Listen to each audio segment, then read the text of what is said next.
Good morning, good day, good evening, wherever you are. Welcome back to Divinity Original Sin. Ooh, this is going to be an interesting one. Last we left off, we're able to not only clear out the mines, but find some interesting information about Leandra. Some old letters she kept in her office, and we were able to talk to everybody we know at the end of time about her potential plans. So now, Ikara has tasked us with potentially joining, or pretending to join the Immaculates in order to gain access to apparently another secret hideout that they have on the High Plains, north of Silverglen. Is it technically north, northeast? I don't, because the map is it isometric? That's what you called that back in the day, right? Technically, it's not, because obviously it can rotate freely, but I think, at least in theory, there is a dedicated north. Anyway, that's where we need to go, and well, see what that next hideout is all about. Still kind of wondering what's up with Leandra herself. I feel like... she just, vanishing in the mines and leaving the task to her Death Knights to kill us. Especially considering that she... I don't know. Well, that's the thing, right? I don't really know what she exactly tried to do there. Is it just that she doesn't really care for us? Does she not see us as a threat yet, or are we some sort of part of her plan and therefore she does not want to destroy us completely? Or maybe there's some other reason where she is almost testing us, right? She wants to see, well, if we will just die to the Death Knights, for example, she just, well, doesn't care, right? We would be gone. But if we do survive it, then she knows that we are, I don't know, special, and she can actually utilize us for certain plans that she has. I'm really not entirely certain what her whole deal there is. I do find it strange that she constantly seems to just let us live. Especially in this case, because in the mines, I mean, she clearly knew about the teleport network, right? I'd assume that she used that herself to get around in the old Astarte temple. Why would she leave her office behind? Although, then again, maybe I have that wrong. Maybe she actually did not use that teleport network. Maybe she wasn't even really completely aware of it, which would be strange considering that we've seen the same sort of mirrors in Ikara's HUD, where both of them lived together up until 2 years ago, right? If I understood that correctly. So I'd assume that they did use those mirrors themselves at some point. Maybe she just didn't assume that we would be able to use them. But then again, she does seem to know, just like her sister knows, who we are, or at least suspects who we are. I really don't know. Maybe that's her angle, though. Maybe she wants to find out whether or not we are who we are, right? Whether or not we are the ones that apparently either betrayed or definitely did something that Astarte didn't really like, or there was some... It was hinted at that in the past we were followers or even potential sort of champions of the goddess Astarte, who is, responsible for source magic and whatnot. But that there was some sort of falling out. Now, we don't really know. I don't think that our past selves or past souls that we carry around with us necessarily completely went against the goddess. But maybe... maybe it was something along the lines of them realizing that source magic could also be used for evil. right? And so maybe they try to, I don't know, seal Astarte away or seal the information about source magic away, and the goddess obviously wasn't happy with that. I'd imagine it might have been something like that. And subsequently, I mean, maybe this does actually play into our current selves as source hunters. Maybe at that point we actually were the original founders of the Source Hunter Order or something, or the idea that Source needs to be eradicated. I mean, Astarte definitely wouldn't like that, right? Which would be a very, very interesting angle to take, because then it would come down to kind of the age-old question of, well, source magic is really, really powerful. Do we want humans to utilize it for good? But that would also mean that it could be misused for evil? Or do we want to eradicate it entirely and nobody gets to use it? Right? That's certainly a very interesting question. And one that is difficult to answer in a lot of cases, right? I mean, I don't know. I always like to bring that back to actual real life issues, right? And I can't help but see a comparison to, you know, tobacco, alcohol, that kind of thing, where for some reason we don't allow certain drugs, but we do allow others, right? And it's this weird kind of question of, well, how bad are they, right? And so we, as bad as it sounds, but we as a society, and, you know, a lot of countries see that different. I mean, there are countries that straight up don't really allow alcohol. Arguably, they have other issues, but it's the approach is interesting because it is kind of this question of, well, how many people need to die to a drug or need to be severely impacted by a drug to make it bad enough to where it gets banned for everybody, right? And in a funny way, you know, alcohol, especially here, is actually responsible for a lot of, you know, injuries, deaths, just in general, people that misbehave and whatnot, and whatever, right? And it's a very, very interesting question, and one that doesn't really have an answer, right? Okay, we do allow alcohol, but we don't allow weed, for example, right? At least not officially. I mean, most people don't really care, but that is certainly interesting, right? And there is, you know, a lot of people that are for, you know, legal weed consumption will argue that weed hasn't killed anybody. Now, that may be true in terms of statistics, but, you know, you still shouldn't drive a car when you've smoked a joint, right?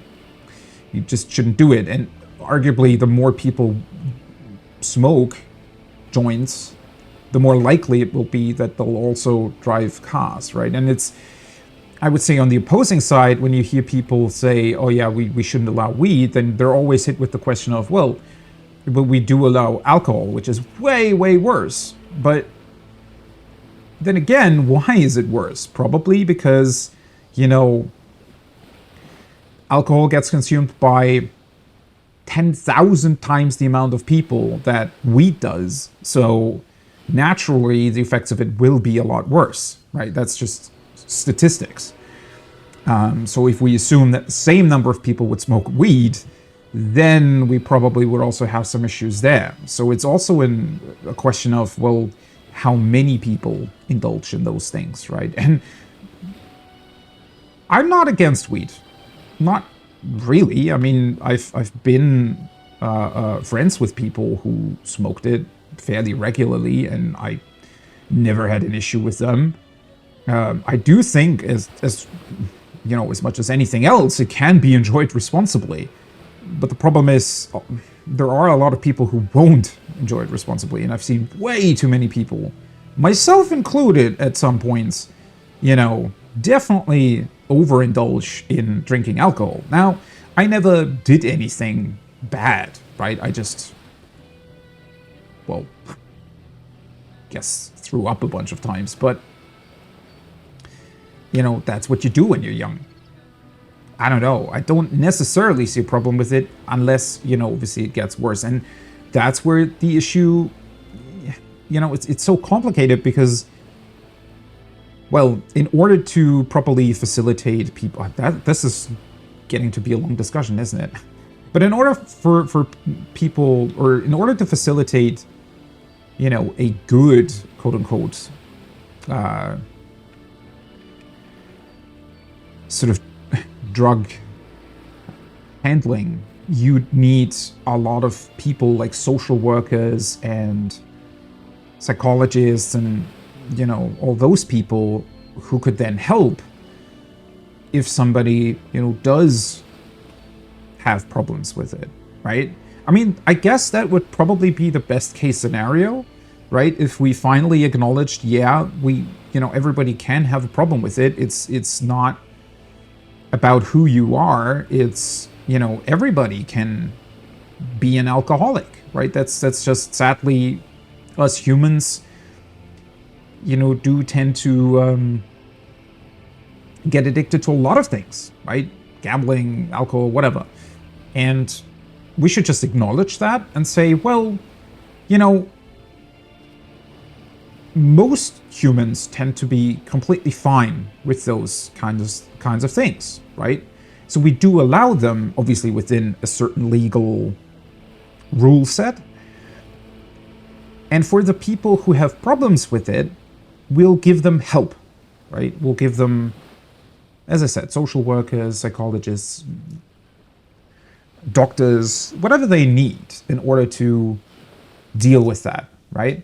But obviously that's not how the real world works, because we have a lot of fucking idiots everywhere that try to tell you that, oh, it's weak to succumb to alcoholism, or, you know, to gambling or whatever, right?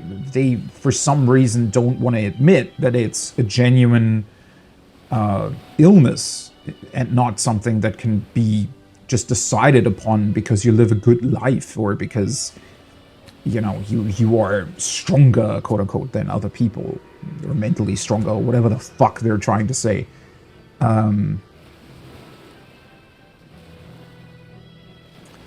Yeah, and that's kind of sad, right?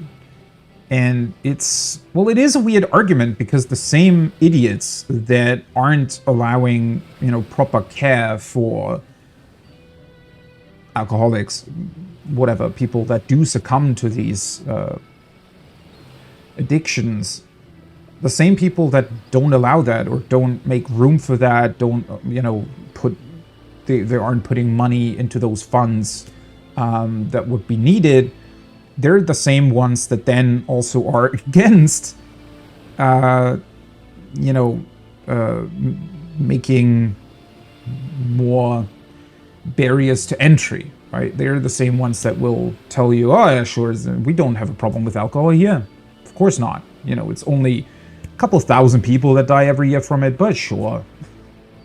Right? I mean, why should I care? I'm not the one that's an alcoholic, right? It's incredibly dumb mindset that I don't even get, because, well, yeah, it is this weird thing of, well, obviously the people that that would have to pay for, you know, these doctors, psychologists, and whatnot, are not the ones that are suffering from the illness, right? Because that can't work. Somebody who's an alcoholic most likely won't have the funds to, or even the time to work enough to, I mean, sometimes they do, right? I mean, it's a very, very individual situation, right? It can be, there are people who, you know, make tons of money and are still alcoholics. That can work.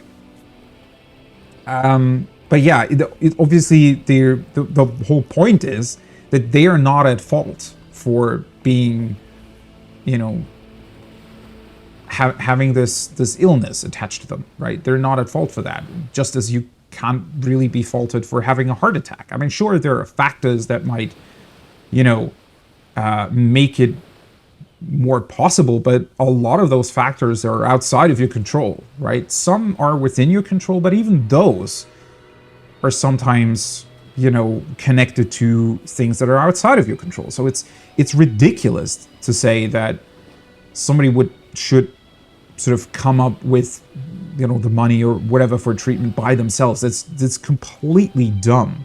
And again, that is sort of the thing that we as a community for some reason don't really admit, or I don't know why that doesn't work. Like, because I would be happy in saying, well, you know, I do enjoy drinking alcohol, right? I like beer,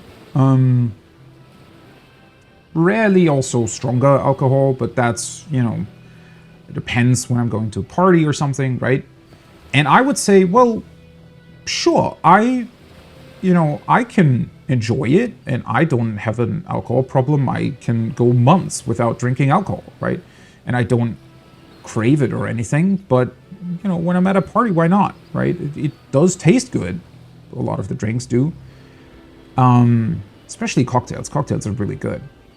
But the point here is, I would be happy paying more for alcohol if I knew that, you know, the taxes or whatever that we have on alcohol would then be used to help people who might not be, for whatever reason, able to control an alcohol addiction, right? And again, it's not their fault. It can be a billion different factors that lead to that, right? And I would be happy paying for that. And, you know, enjoy my own alcohol consumption and you know, paying those additional funds. The problem is, that's not how it works. I mean, we do have alcohol taxes, but they're mostly, well, they're kind of, I don't know what they're even supposed to be there for, right? They kind of, it's like the same thing with tobacco, in that we're saying, oh, sure, we'll make it more expensive, and somehow that's going to stop people from getting addicted to it, right?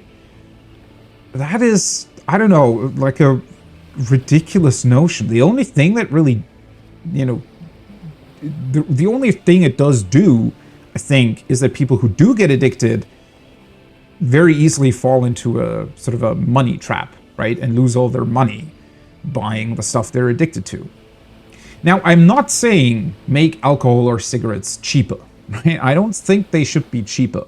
Definitely not. But what I am saying is that we should actually use the money we're making from that, or the government should use the money they're making from that and put it into funds where it is actually needed.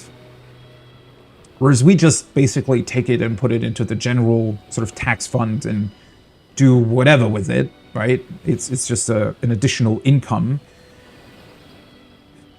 I don't know. The thing is also, oh god, this is gonna go off in another tangent, but one reason I think personally for why people are so adverse to paying taxes a lot of the time is that it's always really unclear what they're for. Now, this is a complicated issue because generally you do need a large amount of money as you know, as a country, as government, to be able to react to certain things, right? Especially in our globalized, fast-moving world, we do need the ability to very quickly shift around funds if that's what is needed, right? At the same time, though, I think one thing that would make taxes a lot more accepted with sort of the general populace is if they knew where specifically they went, right? So if you knew that at least a certain amount, right? I mean, we don't have to say that all the money from like alcohol tax goes to those specific funds, but we could say, all right, it is a guaranteed, I don't know, 60% of the tax that I'm paying on alcohol that'll be used to pay, you know, doctors, psychologists, you know, social workers, to help other people with alcohol addiction, right? And you could even make a marketing campaign out of that, right? Like print, just like with the, you know, with the forced packaging for tobacco or for cigarettes, you could just print that on every sort of alcohol bottle or something. And cigarettes as well, right? Just print you know, oh, 60% of the taxes you're paying for this go to this, right? I feel like that might actually bring a lot more, not only awareness to those issues, but also acceptance for the fact that we do need to pay for it, right? And that it is a thing that needs to be paid for. Yeah, I feel like in general, with a lot of taxes and with a lot of government spending, you could do that. Obviously, the reason for why it's not being done is because politicians generally, you know, yeah, sadly, there's still a lot of corruption in a lot of countries, most countries actually.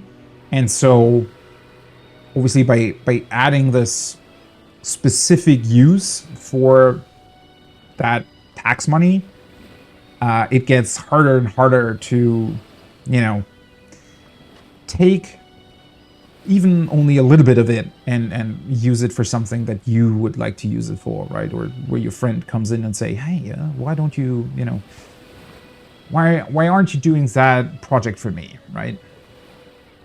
And so, sadly, that's why we're not really doing it, but it would be cool if it worked that way. And one of my biggest confusions has always been, I mean, I to a degree I understand, but people tend to treat the state or the country that, you know, gives them money for things different to the country that takes it away, even though it's the same country, same government, right? If I pay taxes, that is the exact same government that'll give me money whenever there is something that, you know, needs money. So if they're, for example, rebuilding the streets here. I mean, there's a big project going on here where they're building a new bridge over a highway, right?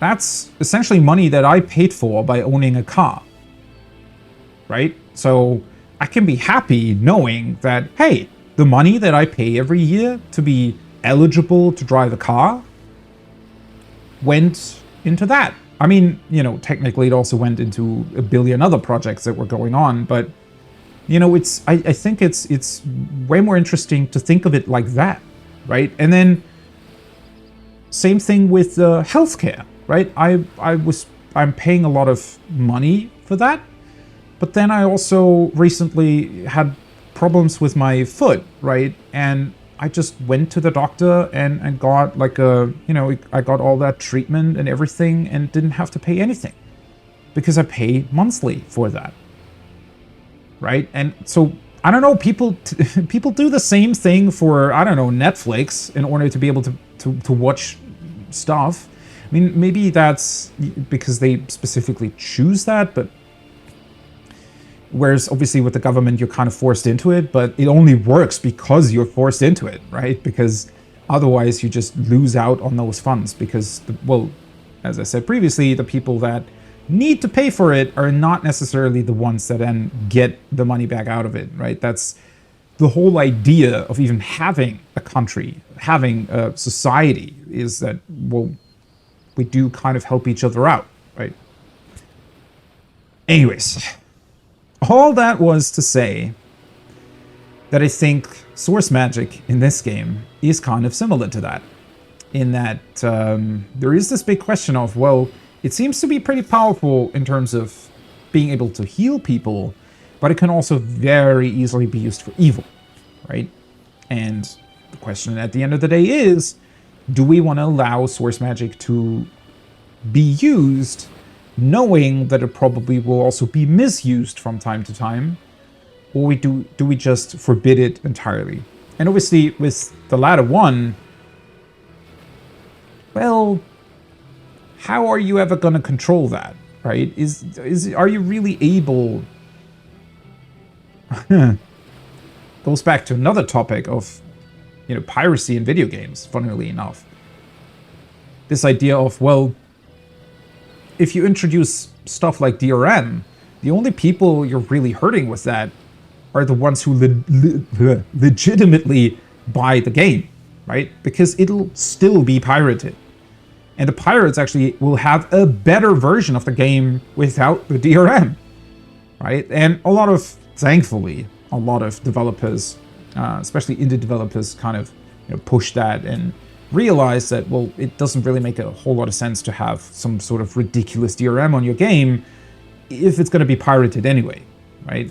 And same here with the source magic. If it's going to be used for evil purposes anyway, doesn't it make more sense to then also use it for good and just try to establish? Because I'd imagine you'd need somebody like source hunters, or rather sort of a specialized police force, I guess we could call it, that'll deal with the people who do try to use it for evil. You need that anyways, right? You need that regardless of whether or not source magic is allowed or not. So I guess you might as well allow it. It's going to be interesting to see if it comes up during the game again.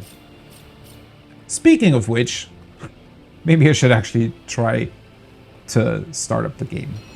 I don't know, but I really, really like to draw these parallels. Obviously, I would say that Divinity Original Sin here isn't really tackling these kinds of issues. They do creep up sort of in the background, but are never specifically mentioned or in any sort of way, play a role within the story and how it's going. You believe in the gods, baby, 'cause you're the answer to all my prayers. But either way, still interesting to think about it. Alright, so this is where we left off, Silver Glen. I do wanted to try to go to the High Plains without actually joining the Immaculates, because I'm not too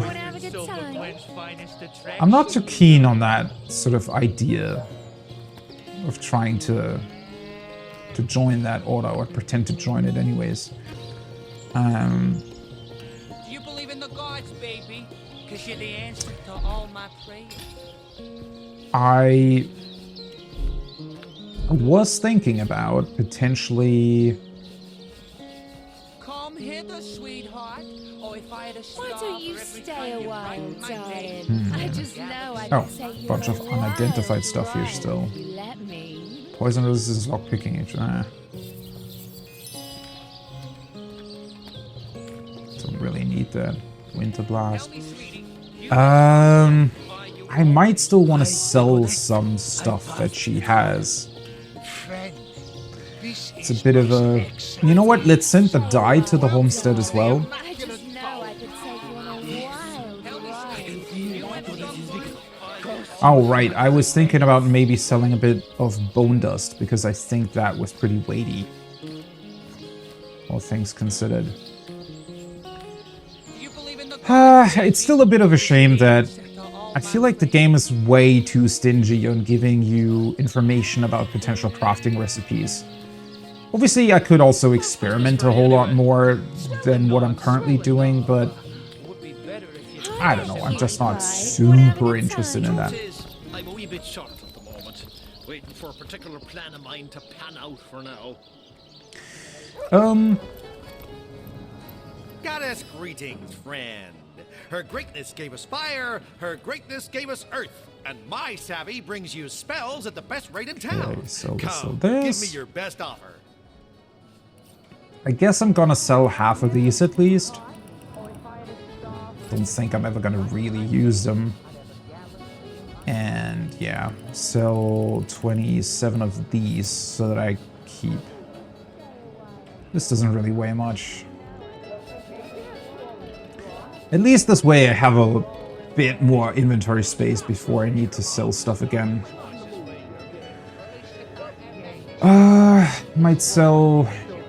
Yeah, let's sell a bunch of these as well. I don't know why I keep carrying around so many of them. Oh. Wait a second. These weigh 1 per bottle? I did not realize that was a thing. Well, that explains why she's been so overburdened the entire time, because she was carrying around 36 bottles of water. Bottles of water. Yeah, that's ridiculous. Wait, why is a... Well, technically it is a glass bottle of water, right? So theoretically it does weigh 1 kilogram, if that's what we're going with. But that doesn't really correspond to all the other stuff. I mean, surely 20 animal hides would weigh way more than 4 kilograms, right? Wait. I feel like they didn't really think this through, I would say. Well, then let's honestly just sell all of them. That's ridiculous. As if a muck of water is significantly... Well, it depends on the size, I guess. Oh yeah, anyways. Well, that actually will give me a lot more room, I think.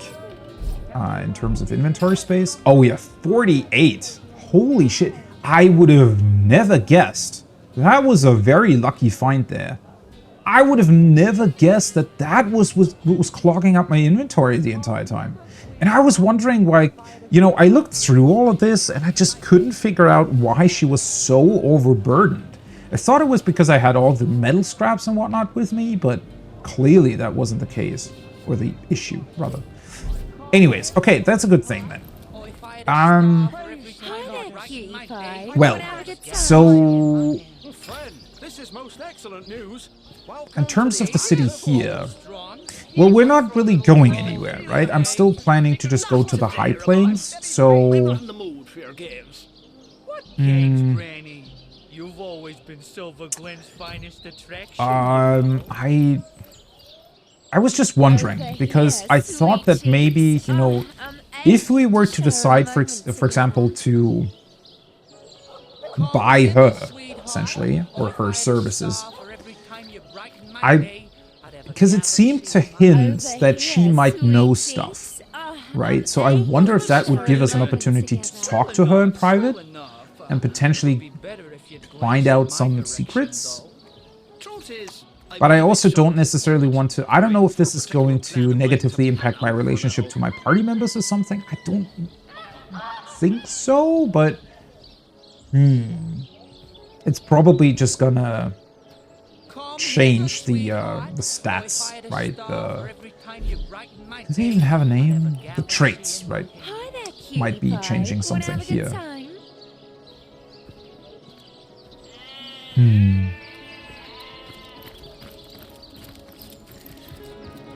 Yeah, I don't know. Let's maybe take one additional look upstairs and see if there's anything else that's going on here. I don't think so, though. I mean, we have dealt with that weird bomb that was here. That's the brothel room door. It does have a treasure chest in it, so 2 actually. I guess you can only loot those if you... Well, you can still open up the room, right? Hey, by the way, did I never pick this up? Oh, it's because you have to steal it. Okay. Well, we're not going to do that. Oh, right. All these chests are actually... would be considered stealing. Which is weird considering that there's nobody up here. You know? It just... I don't think anybody would care.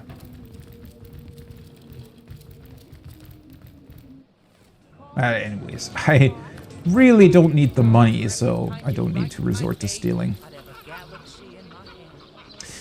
Okay, yeah, I think I'm just gonna go to the high plains, honestly, and see where that leads us, and what we'll find out. And, you know, we'll see whether or not we will have to pretend to join the Immaculates, or whether or not we can just enter the high plains. I'm kind of expecting to potentially just run into some sort of, I don't know, barrier? Wonder how they're gonna do that. Maybe a kind of magical barrier or something that will allow us to... I don't know, I feel like we can just go to whatever secret hideout they have. Well, it might be... Oh, hello. Wait! Stop! Can it be? A source hunter? Oh, my fortune, my fate.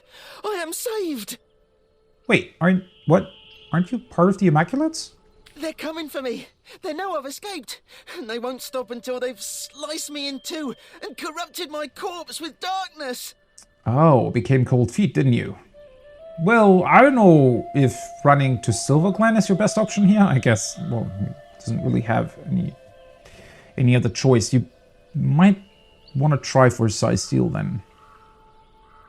Who are you? I am Samid, once a humble miner, once a devoted immaculate, now a refugee in flight from both religion and home. That's pretty cool, though. This was the one thing that I was kind of missing from Silver Glen so far, is that, well, they've made it very clear that a lot of the people who join the Immaculates have absolutely no clue what they're actually doing or what Leandra's bigger plans are, right?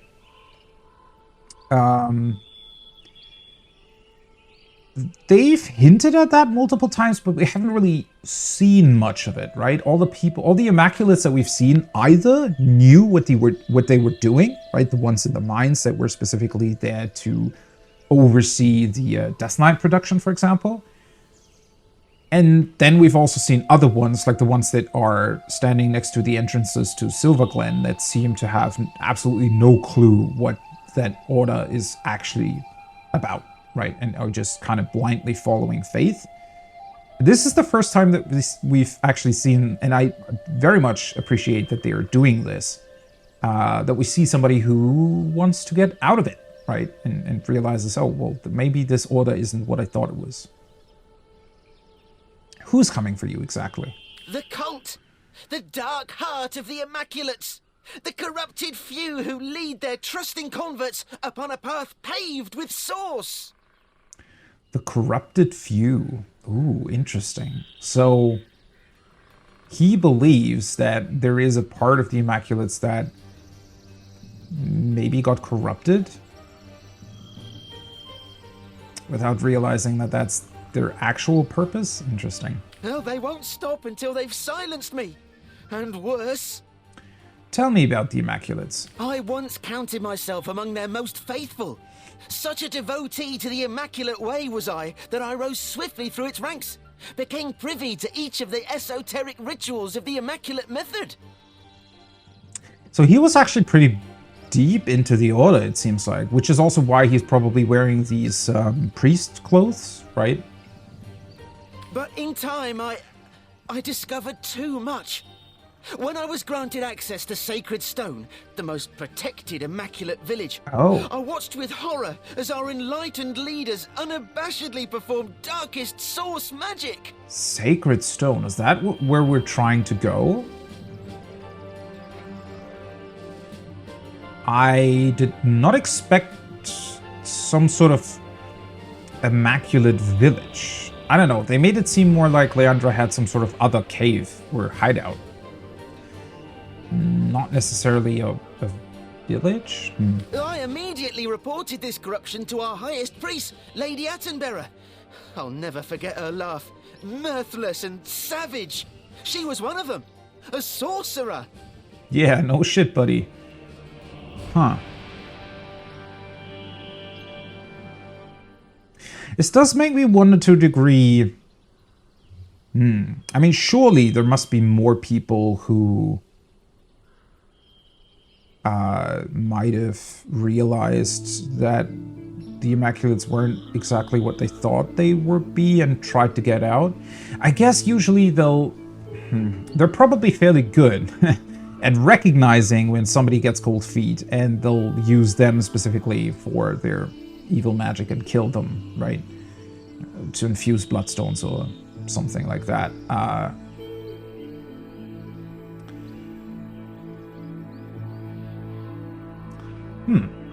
Which makes it even more impressive that he was apparently able to escape.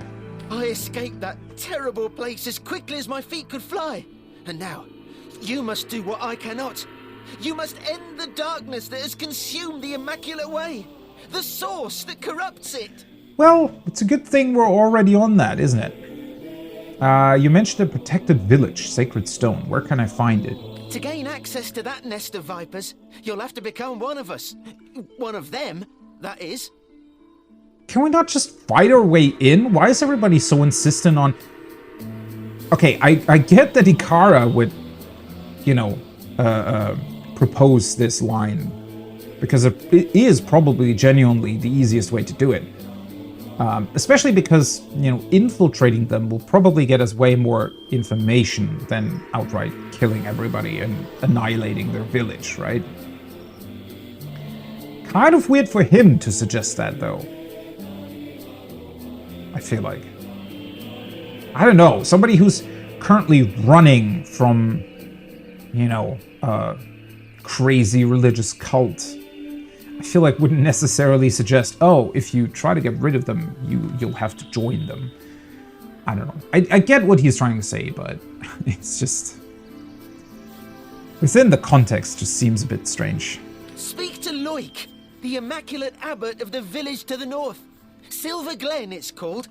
He'll be only too eager to gain another convert, and only the initiated are granted access to Sacred Stone. The village to the north. You mean the one that we just came from?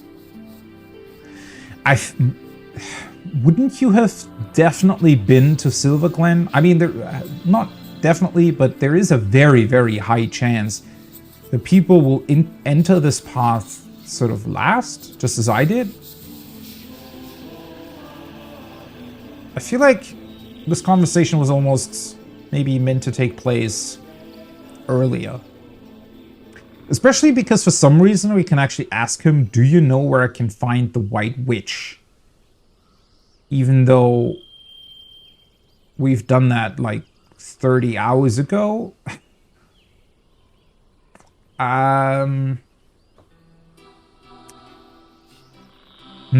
Source Hunter, in the name of the innocent Immaculates, those unaware of the fanged head that leads them, I pray you will expose the truth. So many of us sought only spirit. We had no idea what we'd be asked to sacrifice in return. Yeah, I don't fully agree with that, but alright. I kind of thought somebody would be following him. Exactly where you're running from? Okay, so maybe the idea of just straight up going to the village, killing everybody, isn't necessarily the best one, because technically a lot of them, I guess, are... My friend, did you hear? Innocent? That man said the one called Attenborough is nearby. Yeah. I mean, Are they really, though? Okay, first of all, the ones that are high up definitely know what they're doing, right? So I have no trouble getting rid of them. I guess they might be used, but then again, we've already killed so many of them, right? I feel like a lot of the Immaculates that we've met, especially around Cecile, sort of in the earlier parts of the game, probably did not necessarily have an idea of what they were signing, or what they signed up for, or why they were there. We might as well just continue that. I don't know. I don't even think that that's the angle the game's going to take. I don't think it'll differentiate between Immaculates that genuinely... I mean, see, if... I don't know. If you weren't a fanatic, you probably also wouldn't defend your faith with violence. So all the Immaculates that we've dealt with and battled so far, I felt like always were kind of evil, right? I mean, they weren't just people that were deceived. I mean, surely they were kind of deceived in order to enter the order, but not like they also truly believed in what they were doing, right? And arguably a lot of what we have seen Immaculates do was pretty fucked up, right? I mean,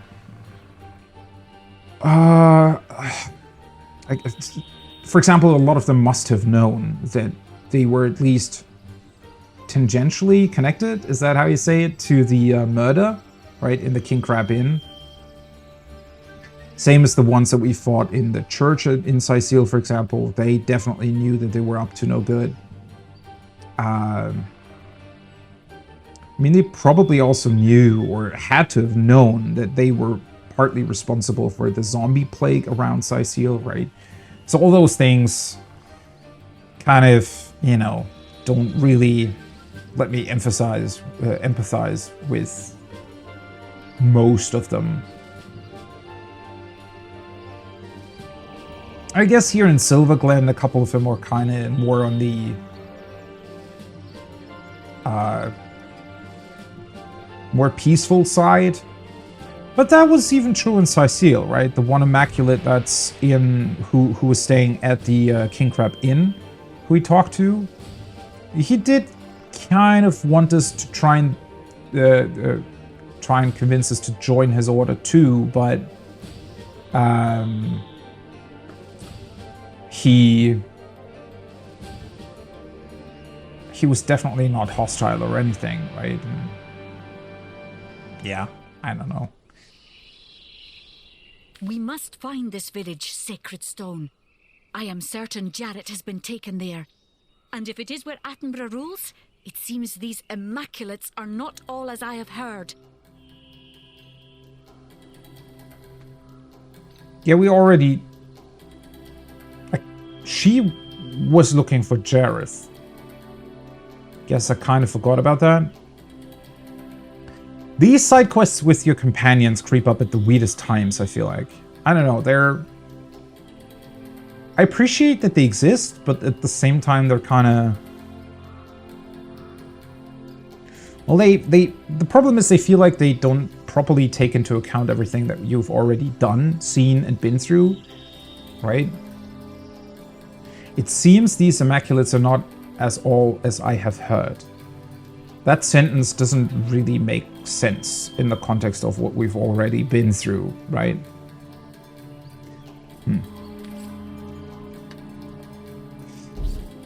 Oh well. Yeah, now that does make me wonder though. How are they gonna... Because they're definitely pushing us to join the Immaculates or pretend to join them. So I'm wondering how they're going to try to make it so that we actually have to join them potentially to find the village. I wonder if it's going to be disguised or have maybe some sort of magical barrier as an entrance. It's difficult to say, actually.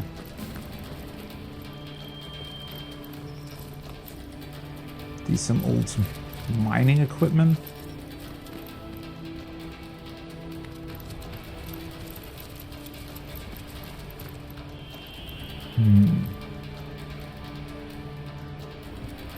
Just wondering what this environment is supposed to tell me.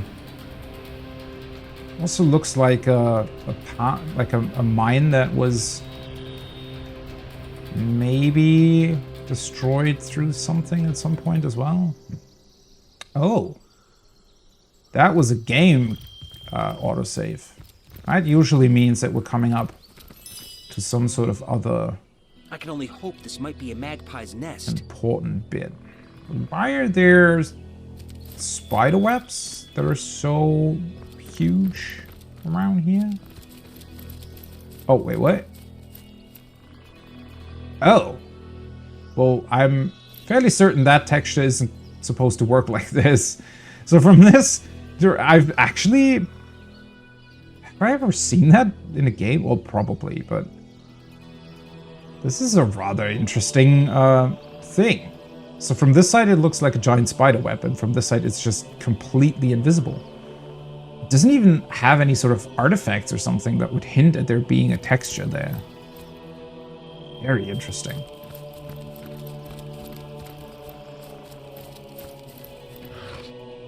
Hey, a charming arrow. Try my grenade. I'm already looking forward to my next fight, though. Oh, hello. There we go. Immaculate Duelist. Yeah, so I suspect that by joining the Immaculates, you can probably just get past all these barriers. It's kind of funny, right? It's the same as, well, almost the same as these goblin paths here.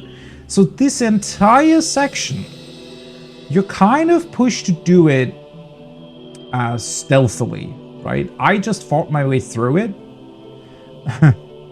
The problem is I'm usually not actually the one that is for just, you know, fighting your way through, but I think that's also in large parts due to the fact that a lot of games have trouble actually presenting interesting gameplay. And the turn-based gameplay in this game is so good that I just want to take up every fight that I can find. So yeah, I'm not necessarily... Oh, holy shit, this seems to be pretty far away. Wow. Alright, that's... This map is quite a bit bigger than I thought. I thought that the high plains would sort of end back here. Okay. Well, so, yeah. I'm fairly certain that I would be able to traverse a lot of this map sort of without having to fight if I do join the Immaculates. Let's try to get through it this way, though. In her holy name, halt! You shall not tread upon this immaculate road. Nice moustache. Why do you refuse me passage? Has rot taken your ears? I say this is an immaculate road. Only those blessed with like sanction may pass here. It is somewhat crazy to me, though, that... they seem to have taken up a lot of...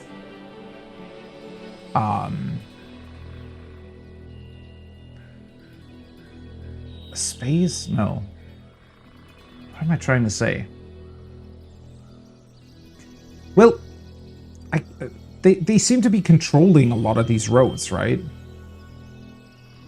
Which I wouldn't necessarily have thought that they would have been capable to do that. I mean, surely they seem to have a lot of members in the order at this point, but the fact that they seem to be controlling this entire sort of northern part of the High Plains, or the entire High Plains rather, that's impressive.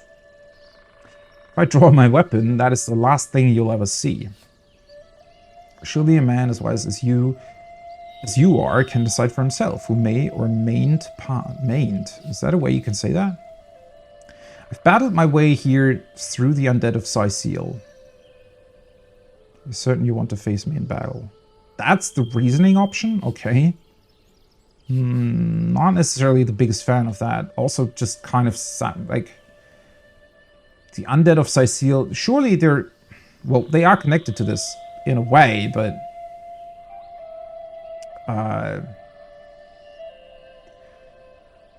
it just seems very far away. Why would he care for that? I very rarely go with intimidation. And he has been kind of a douchebag, right? In how he says that we're not able to pass. So let's try to intimidate him. Oh god, he has intimidation 5? Really? What? Actually, I kind of forgot what intimidation is even connected to. Why do I only have 2? I feel like I should be a lot more intimidating at this point. Well, maybe I guess we are more of a subtle sort. Shouldn't they also I don't know. That is one minor gripe I definitely have with the writing, is that a lot of the times people just straight up identify you as source hunters. But then in some other conversations, mainly when you do encounter Immaculates, they don't a lot of the time. Which I feel like it doesn't really work, right? Because if these guys were to recognize as source hunters, surely they would just immediately attack, more or less. But definitely wouldn't let us pass anyway. Anyways, this is probably not going to work either way, right?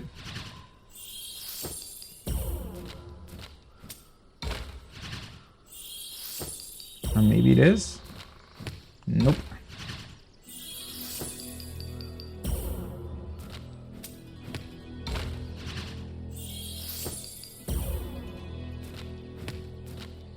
Or, let's see. Whoa, this is coming down to the line, isn't it? What the fuck? Okay, I feel like... I don't know. I can't be entirely sure, but I may have found the AI's weakness in this game. It's obviously not entirely random, right? It would be in real life, but within the game, the RNG obviously isn't entirely random. I may have found a clue as to how these work, which obviously would be bad, because then you can just sort of... It doesn't always work, but... For some reason I think the AI is heavily weighted to use certain... certain specific rock, paper, scissors moves. Will it? But I was only kidding. Draw your weapon and face us indeed. Ha ha! Naught but a joke. So do move along. Do please move along. Be on your guard though, for vicious creatures crawl upon the sands. Find the skull of stone, but don't stray any further unless you wish to face foes greater than those that haunt most dreamscapes. Okay, that's a very interesting answer. Didn't really give up a lot of information, but at the same time... It is very interesting. Vicious creatures crawl upon the sands. You'd think that if they were controlling this land, they'd probably gotten rid of those, but Do you think I'm strong enough to survive this passage? It pleases me to suppose that one of your strength and ability may soon join our ranks. Future friend. Yeah, I believe you stand a fair chance against the trials that await you. Okay, this is a bit too fourth wall for me. Right? I mean, this was basically just a question of, hey, am I leveled enough to actually, you know, deal with the stuff up here? And he says, yeah, you're leveled enough. I appreciate that they include this. I just wish it was a bit more in-game writing rather than so on the nose, but oh well, it's not a big deal.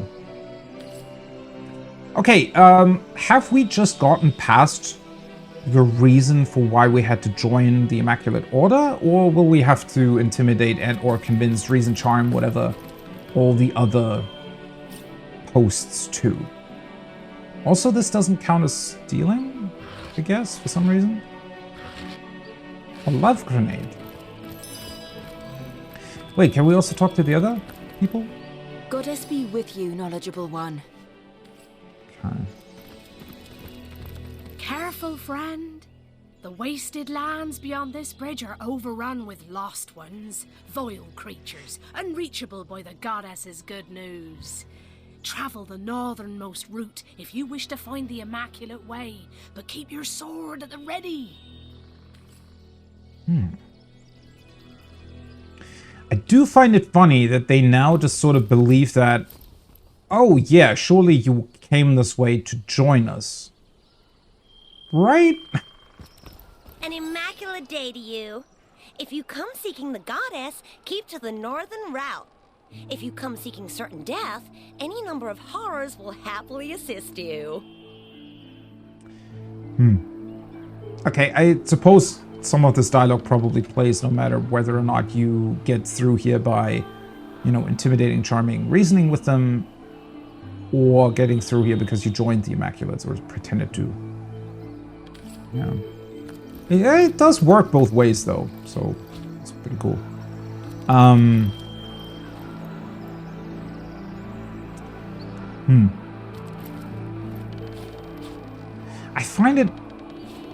I find it very interesting though that you know, they're talking a lot about the potential dangers here. Can we talk to An you? immaculate day to you. Okay. Yeah, they're talking like, oh hey, you know, if you truly want to, you know, be blessed by our goddess, then go there. I genuinely find it strange though that for some reason they do hint at a lot of danger here. Wouldn't you want to make sure that your potential new recruits and or other people, things that are, you know, potentially wanting to join your order or something like that. Oh, hello. Who the heck are you?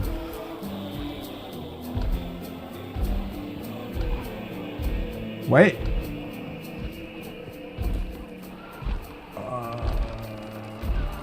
Ralphie? Wait, who are you? Out of the way, human scum! Your stink is making my eyes sting! Who or what are you? I wouldn't make an enemy of Kadreska's pig skin unless you fancy being swarmed by the legions of eight-legged friends I have at my beck and call. Why are you just casually strolling through this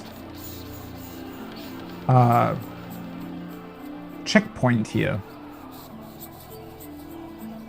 I mean, I guess the Immaculates are in league with the goblins, but still. If you're not interested in purchasing the finest goblin wares in Rivellon, I prefer to go somewhere your stench can't insult me. Well, I am interested in that. But there are also spiders in this region. I mean, we've seen a giant web of them. They run this territory. Ah. Except the goblin village, of course. But I can no fool know how to deal with the Spider Queen. Quite a valuable piece of knowledge in these parts, as you'll come to find out. That is such an interesting setup already again. So we have spiders, a spider queen, some way to potentially convince that very queen that you, I guess, are friendly towards her, I don't know. We have an immaculate village, but there's also a goblin village up there. Okay. I mean, yeah, the goblins kind of have made a deal with the Immaculates, obviously not knowing that they were also being used as fodder for creating Death Knights eventually in the mines. But they did help them kind of take over the mine and guard it in a way. So it makes sense that both of these villages would potentially be up here, but still, it's just a very intriguing setup, I think.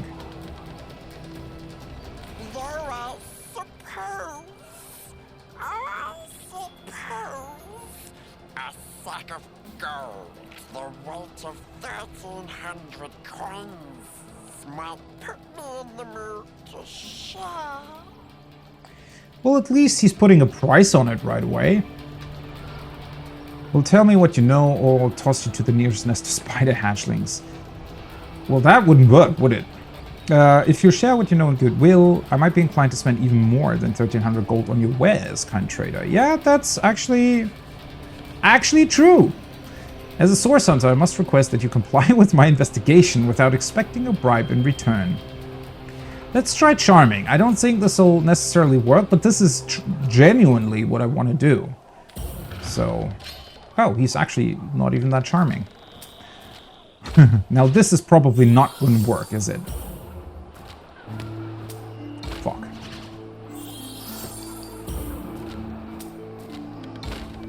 You see, I have trouble doing this if they win the first round.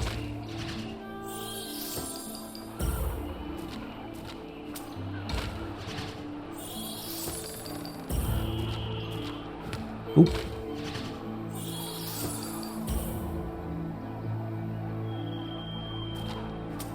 Shit. Are you kidding me? This I lost? Okay, so there's definitely, whatever logic is behind this is definitely not as easy to figure out as I might have thought. You'll not find such a trusting fool in me, Gridstrap.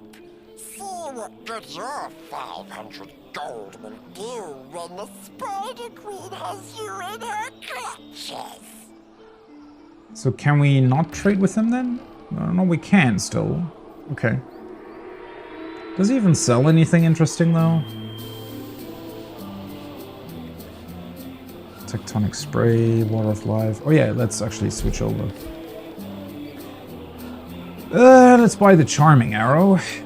And not really need any of the other ones. Leadership HP.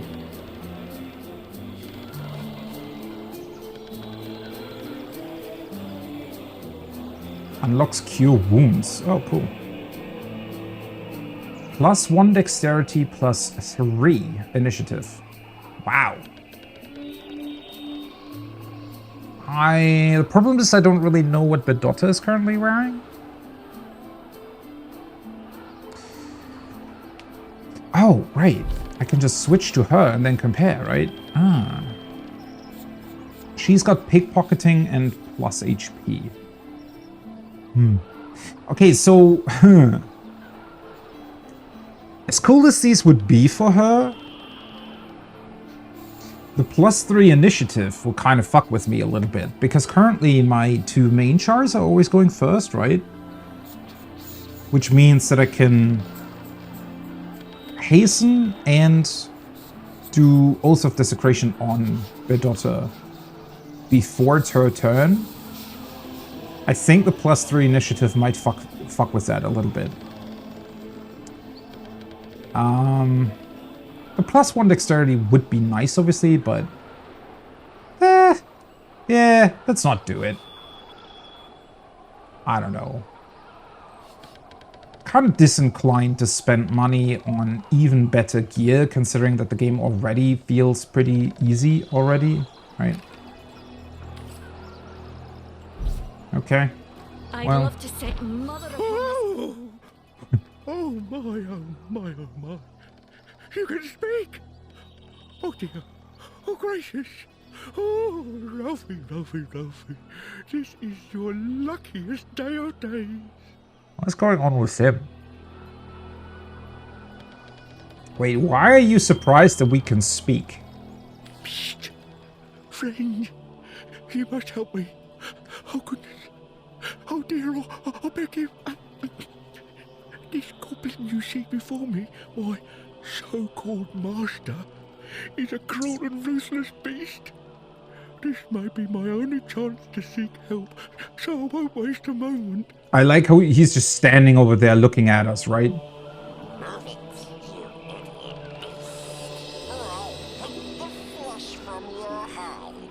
Oh yeah, Friend, if you have a shred of decency in your bones, you must kill this goblin. Please, I must be free. kind of actually want to do that. I wonder if we will start a fight here. What the Immaculates will do. Would they join us? I mean, technically, we're on their side now, or they are ours. And if you'll help me, I'll help you. I know all there is to know about the goblins of Luculla, and I know their greatest weakness too. A secret I'll happily share once I'm free from this goblin's claws. Please, kill the brute. Alright. Yeah, this is surely going to be interesting. We bear this goblin no grudge and I cannot do him harm. The savage. We'd be honored to free you from this goblin's tyranny. I mean, he is literally standing over there talking about whipping this guy, right? So I feel like he's kind of telling the truth. Maybe a bit, you know, violent to just straight up kill the goblin. But then again, he also could have just followed our, you know, charming suggestion to trade with us. And he didn't do that, so let's kill the guy. Savage. We'd be honored to free you from this goblin's tyranny. To kill him without provocation would be murder, most savage. Cruelty befits the cruel, I say. Let's lay the fiend low. Considering that we've already also killed, you know, I don't know, 30, 40 goblins? Who cares? Okay, that sounded way... It sounded a little bit crazy, but... Yeah. Those comments over there, I feel like warrant this. Cruelty befits the cruel, I say. Let's lay the fiend low. 1,000 thanks to you, friend. Start with his eyes, I say. Eyes? I thought you only had one. Wait, so... Do we just attack him or what? Oh, for fuck's... Of course. Why does that never work?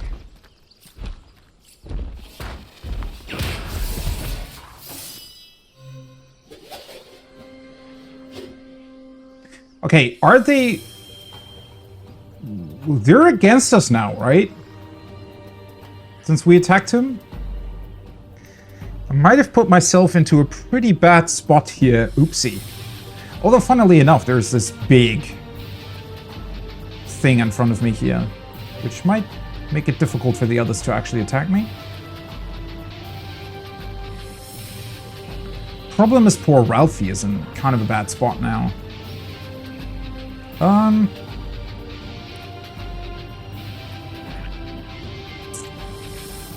Summon in Mr. Swordsman first. You can distract the other guy a little bit. He has a bow, though. That's a little bit annoying. He'll be able to potentially do a lot of damage that way.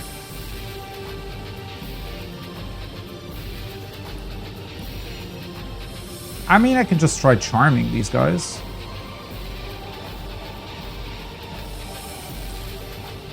I'd have to move for that, though.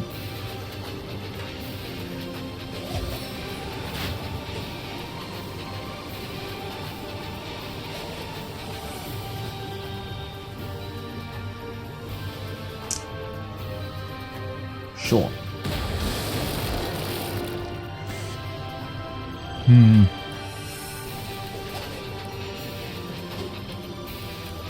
Well, I can also...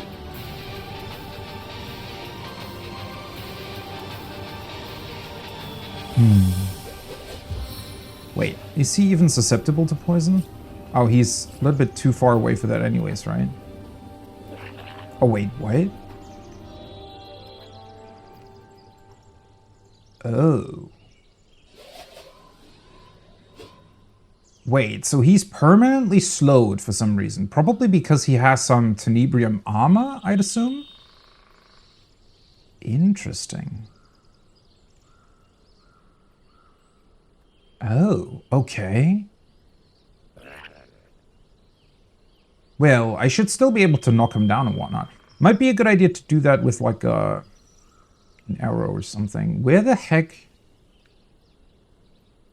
Wait. Oh. Fuck. Berdotto, what the hell are you doing back there? I didn't even... Oopsie. I didn't even realize she was standing there. I thought that that was one of them. Fuck. Well, okay, if he's permanently slowed, then slowing him down doesn't really do anything. That also means I can't poison him, though. Let's see. I might... Well, that kind of means that I need Medora to deal with him. So let's fortify her. Can I slow down one of them?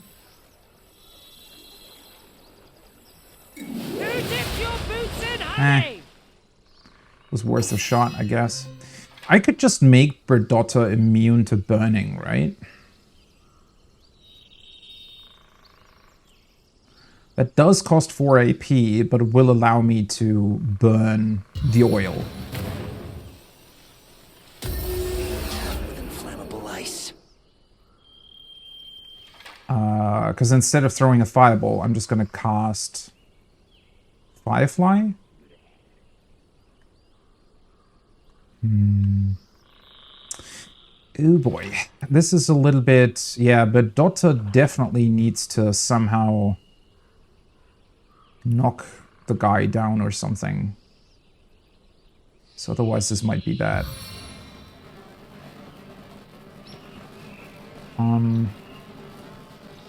She can't catch on fire though, right? So they can.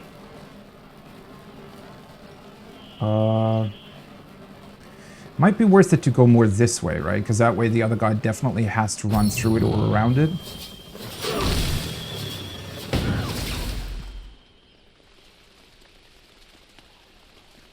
I like how we always just immediately end up with fighting the others too.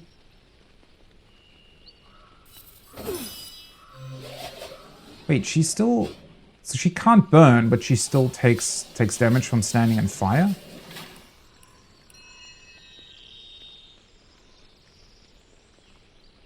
That's kind of unfair. Okay, so now it also takes more AP for her to get out of it. Ah, shit.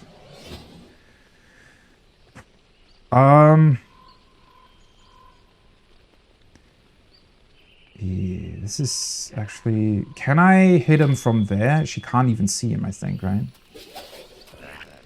It's way too far. That was a very unfortunate starting position for her.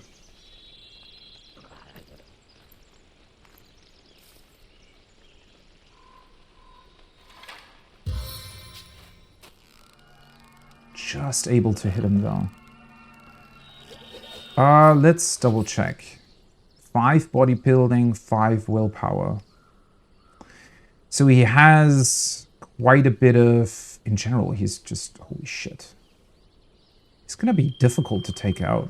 I mean, I can drain him of his willpower. Might be funny to charm him and use him against the Immaculates, but... Oh boy. Let's see, what would be the best idea against him? I could also, instead of trying to knock him down, which is actually fairly unlikely to succeed.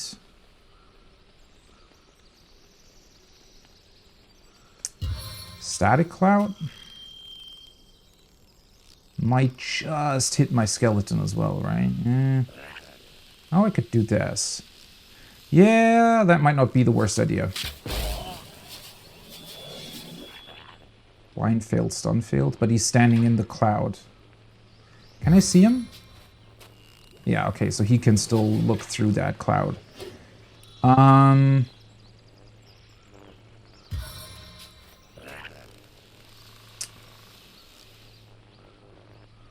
Yeah.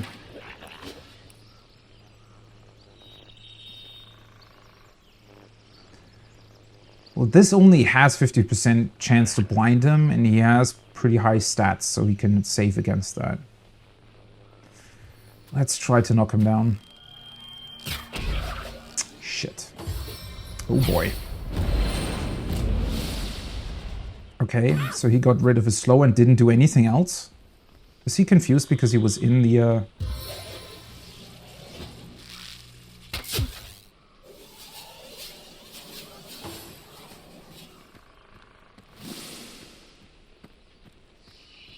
Where the heck are you going?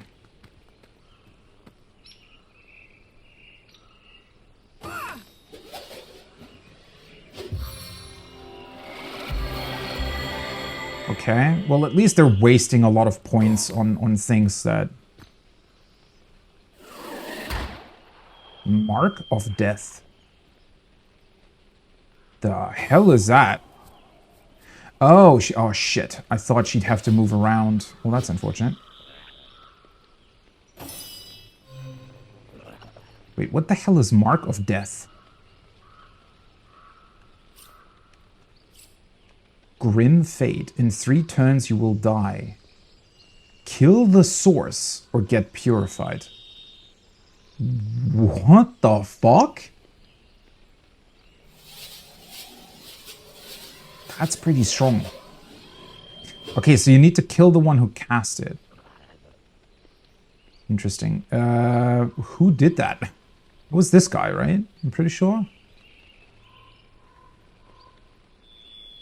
Oh boy. Well.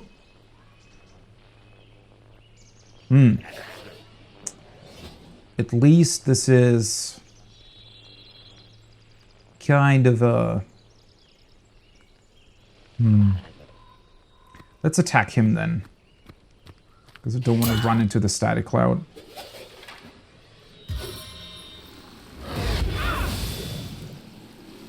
I should be able to deal with the Immaculates fairly easily. The obviously biggest threat is that he's just going to use some crazy strong moves on me. And I do have to remember that he definitely... he probably conserved some action points. He did hasten himself, but aside from that... Although then again, he was slow to begin with, right? Meaning that he probably didn't get that many points at the start. It's kind of a good thing. How many people would I hit with this? Those 3? That is probably a good idea, honestly.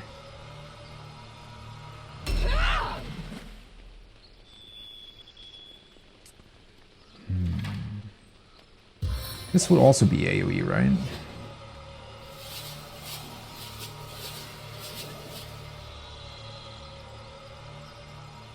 Does that hit all 3? I'm not entirely... It doesn't hit the back one for some reason, right? Oh, because I would also only go there, okay. They are standing really, really clumped up. I mean, in a way, that's a pretty good thing.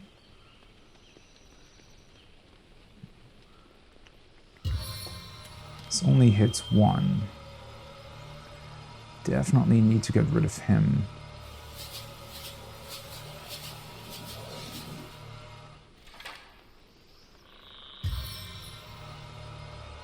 Oh.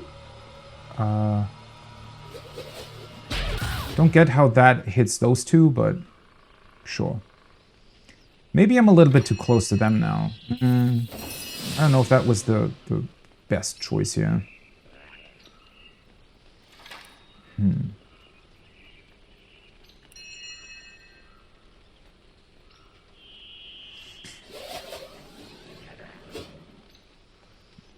Weakens and curses an enemy. Well, he's still standing in his cloud. I don't know if he should... The problem is if I drain him of willpower. Wait a second. This cost me 3 and this costs... I could actually try to charm him, which would be pretty funny. He is still standing in that cloud. I don't know how long that persists, to be completely honest. I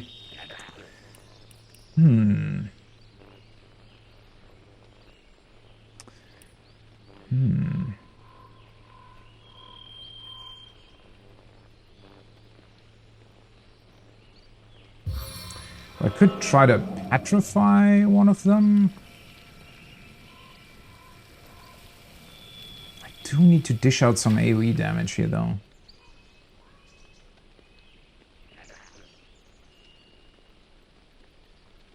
Well, I can... Am I able to... I might hit Medora with a fireball. Which... is a bit unfortunate. Do I already want to heal? Nah, that's not really helping that much either way. I mean, I could try to get rid of him.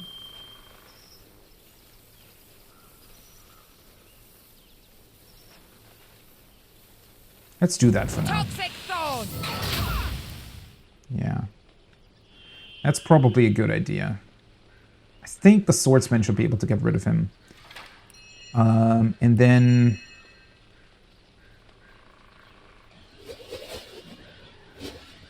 I could also use a scroll. I think I used up her Fireball scroll already though, right? She does still have a flare. Avatar of Storms, Winter Blast. Can I maybe utilize this one? Can I hit multiple people with that? Not really, right?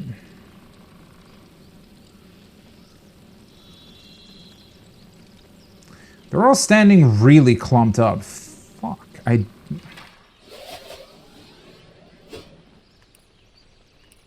She doesn't really have AoE spells.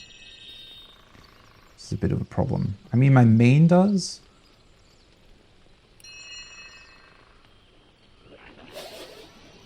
And I've already summoned in somebody. Okay, let's try to petrify the one in front, because he actually does still have a little bit of health. Shit. What was that? Okay, let's see. Oh boy. Yeah, this probably won't work, will it? Is there a way? Is there some way? Shit. Maybe I should have moved. Well, the problem is that both Berdotta and... Well, Medora did have her turn, but...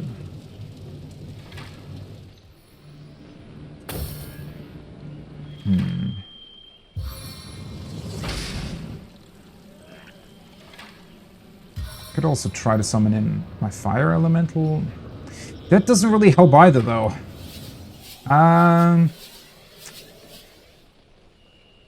Is there no way? Problem is that hitting a maximum of 2 targets, stunning them.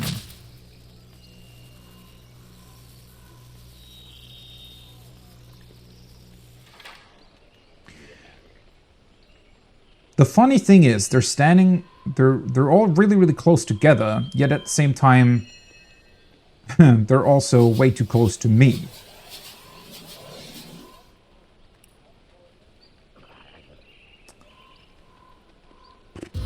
This would be so ideal, right? Why is there really no way to at least hit, like... This is just a... Stones are just a tiny bit too close, right?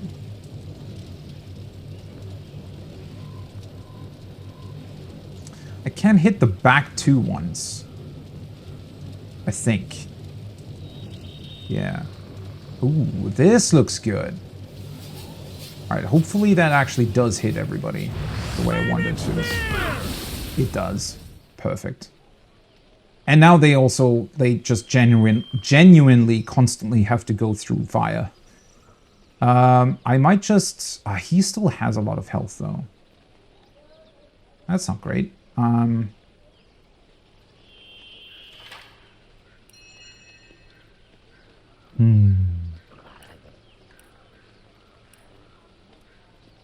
Anything else that I can do that would help in this situation? I can cast that on him, right? Technically, he's still in that cloud, but... Medora gets her turn before all the Immaculates, so I think she might be able to take out quite a few of them by just hitting them normally. Oh, for fuck's sake. Oh, that might also be because he has... Shit, because he has pretty high...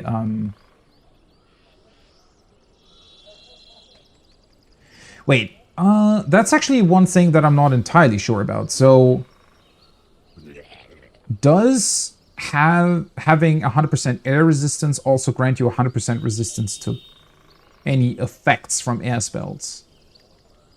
It might honestly just be these stats, because, I mean, 75% on a saving throw obviously is quite a lot.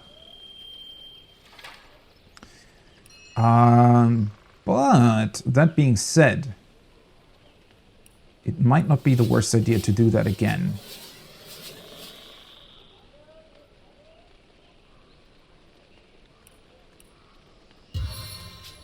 Right?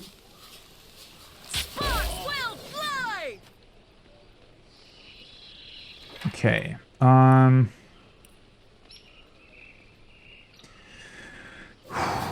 The one thing I'm definitely fearing here is that he just hits like 3 times in one turn and just one-shots one of my characters. But I don't think that I'd really be able to do anything against that. I could throw something like that over there, though. Might at least make him... Yeah, is this worth it, or do I just want to try to knock him down again? Because he can attack at range, right? And this is not creating any sort of smoke screen.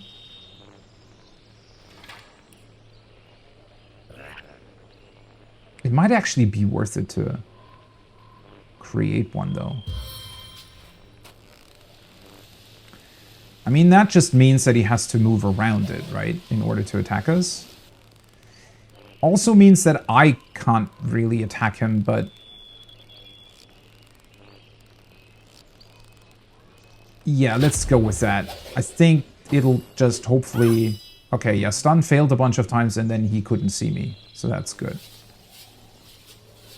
Oh no, he did get stunned! Oh, perfect!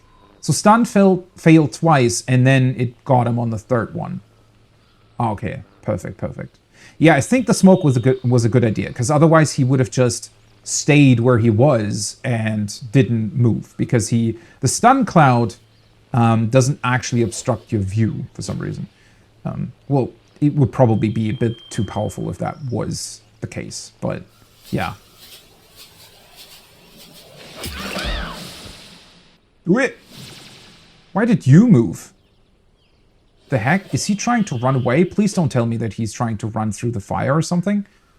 That would be bad.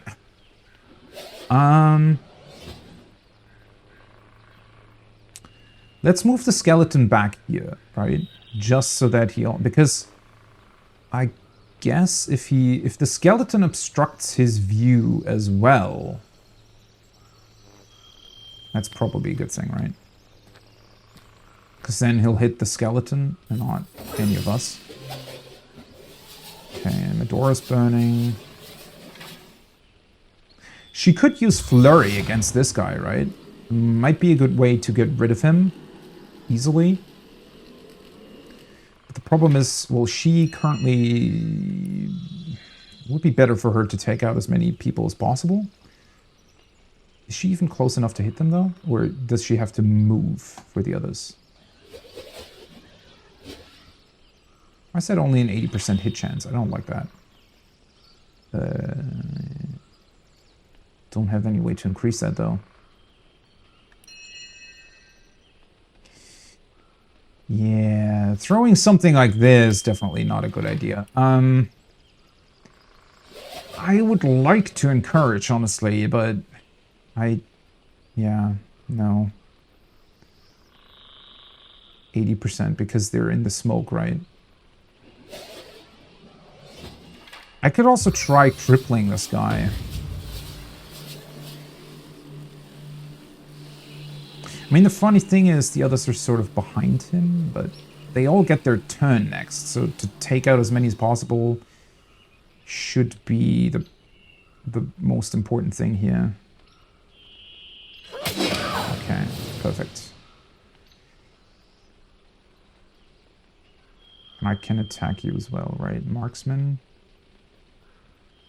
I can attack both of them. Well, the priest has to... Does he? Does the priest have to move in order to get to me? Marksman, I don't know if she would... It's difficult to say whether or not she would actually hit me, right? From there. Because the marksmen, sometimes they... like, do weird shit with their movement.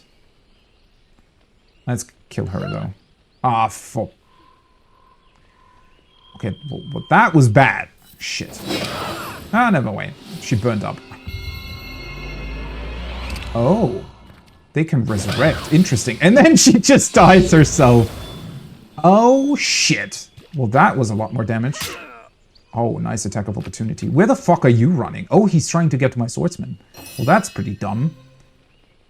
That was a lot of damage, though, on Berdotta. Holy shit. Well, that was funny. So, one of them resurrected this guy, right?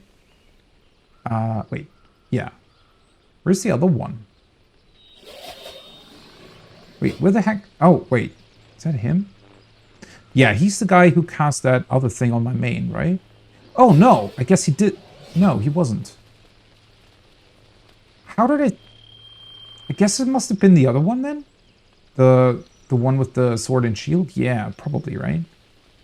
He was the one that cast that curse thing on me. Well, they're really doing dumb stuff, aren't they? Why'd they even move after they resurrected the other one? Well, anyways. First of all, her daughter desperately needs healing.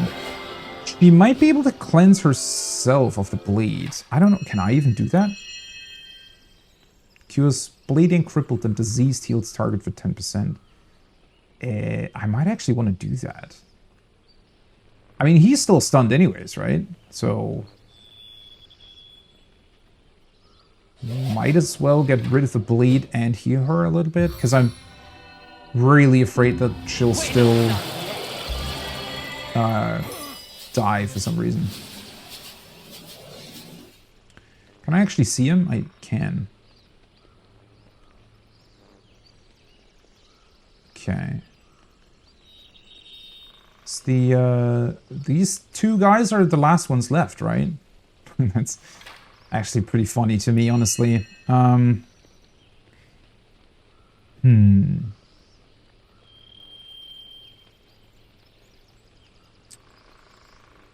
Well, I definitely want to summon in something in order to fight the kobold. Currently, the smoke's still up. Yeah, it's probably a better idea to deal with the Immaculates first. Let's just, I guess, attack him normally. Yeah.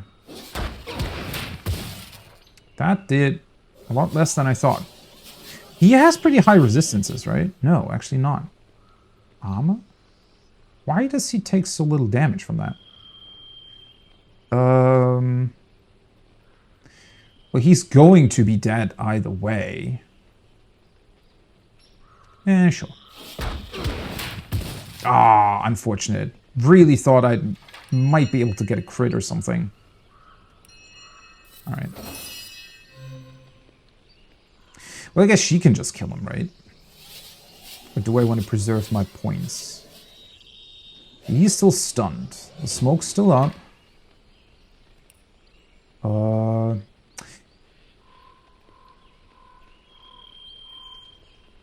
I guess he could save against the stunned. I was gonna say, this is potentially risky, but would be pretty funny if I get the bomb next to him. Then again, I actually don't know.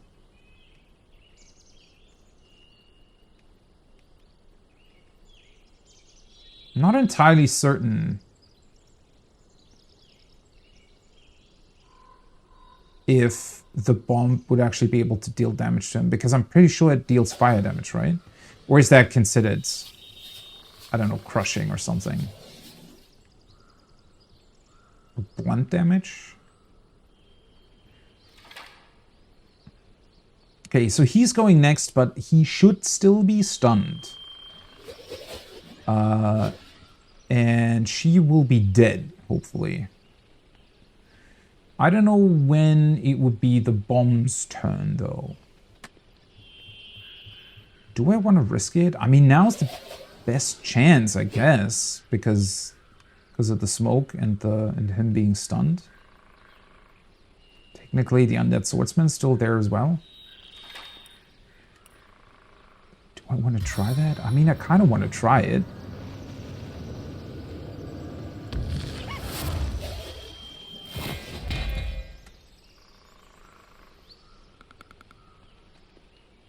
Takes a while for the bomb to get the turn, though. Okay. Can I actually still... I could just throw another stun cloud over there, though. I could also just create more smoke in order for the bomb to get through. I'm really not entirely certain if that's even going to help me. Okay, what else could she do, though?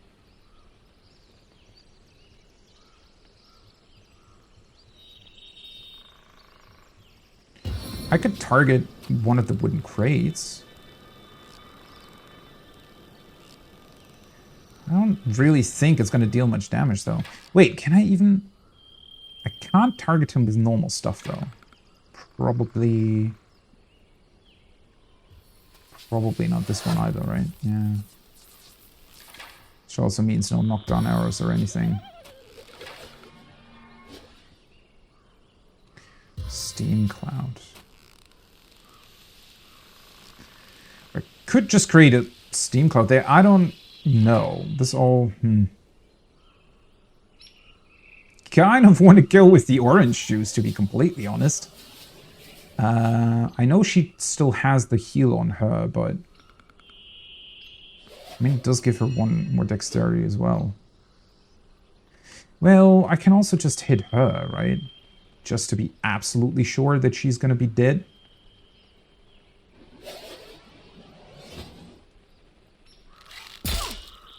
Yeah.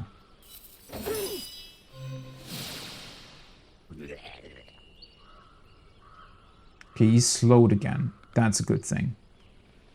The smoke is still there. He does get another turn before the bomb, though, apparently. Fuck. That wasn't really in my plans. First of all... Are you kidding me? Are you freaking kidding me? Oh, no. Are you serious? That was the third miss on 80% chance to hit. Oh, no. Oh, boy. Well, this is going to be fun. Oh, wait. She can't hit the bomb, though. I forgot about that. Because, yeah, the other characters are standing in front of it. Oh, boy. That could have been bad. How slow is this thing? Wait, this guy gets another turn? Seriously? Okay, I definitely need to stand in front of him, though. Kind of need to make sure that he won't be able to hit anybody else. For now, at least. Can't bleed him anymore, okay. It's been a while since I've missed so many hits, actually. Oh, wait. Wait.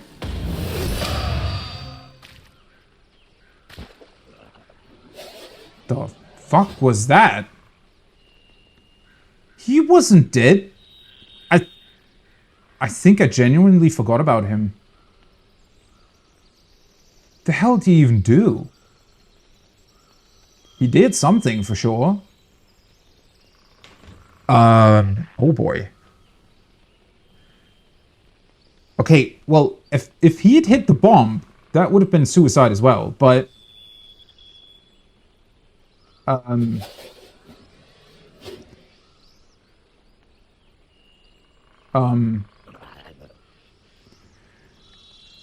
I completely forgot about him. Why did I think that he was dead? I even mentioned with my main that he wasn't.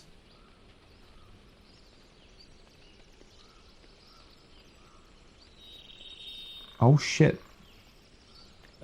This could have turned out really, really bad. I got really lucky on this. Well, I guess I also got pretty unlucky. Let's be real, right? Because those melee hits should have definitely killed her. Oh, you know what he did? I think he cast something on Medora. Lowered armor. And because she's wearing the reflect ring, he just took a bunch of damage because he attacked her. Oh, that's funny. So he killed himself because of the ring. Yeah, that's genuinely... That's pretty cool. Okay. Create fire. Hurt plenty. One use. Yeah, it is fire damage, though. That only costs 1 AP? Are you serious? Okay, so initially, well, this has a pretty cool risk-reward structure to it, admittedly, right? Because you can... Once you summon it, you can only summon it in very, very close to you, meaning that it'll be really easy for enemies to just hit it. I mean, obviously it's good in a situation like this where enemies are really close to you as well, because they'll probably not hit the bomb because they'll kill themselves. I guess, maybe. Well, problem is I will hit my swordsman, but I don't think he has many turns left anyways. Let's just go right next to the guy and blow it up, huh? Yeah. Boom. I needed that. Hey, the swordsman isn't even dead. Still dealt a bunch of damage to him. That's good. And he's burning. Yeah,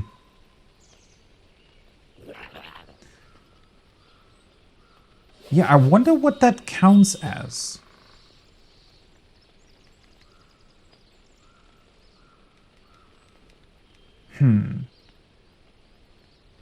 Because I think somehow the explosion also has to deal some sort of other damage type, right?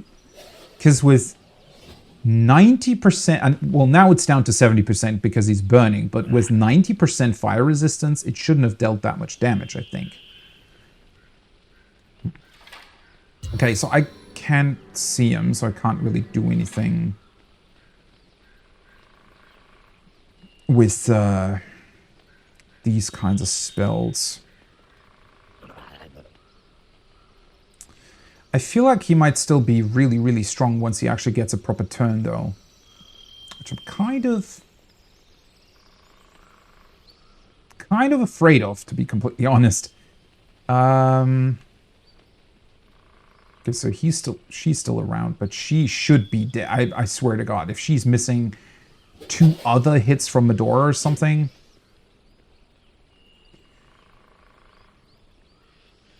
I definitely need to heal her. She's the one who used her healing spell already. I could just throw down a boulder on him.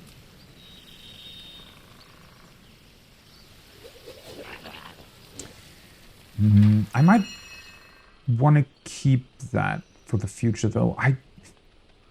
Sometimes it's also difficult to say when the smoke's actually going to go away. I mean, technically, Berdotta's the one who created it, right? So it would go away on her turn, I guess. So I'll know before it's the goblin's turn.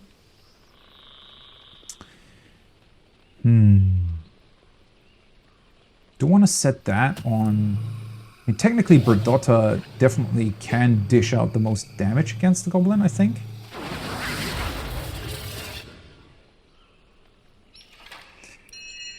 So let's do that. Weakens and curses an enemy. Yeah, I definitely want to cast that on him eventually. It should help. Might also want to cast Drain Willpower. The problem is willpower isn't really anything that I can properly, you know, utilize, because I don't want to like, there's no point in charming him if he's the only enemy left, right? But it might still be good. I don't know. I mean, technically, well, does it really... It's only really there for saving throws, right? But all the sort of area of effect things, like burning and stuff, are bodybuilding saving throws. Willpower is only against mind things, right? Well, it would be good against malediction. Or for malediction, rather, if I combo those two. Actually, might be a good way to utilize the flare. Does this also hit the skeleton? It shouldn't.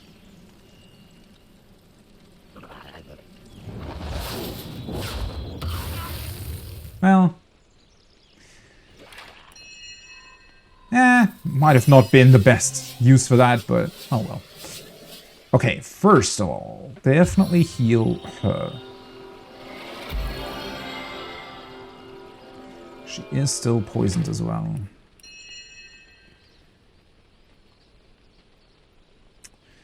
I might want to... Well, Bedotta is the one who's strengthened, right? So it might be a good idea to hasten her.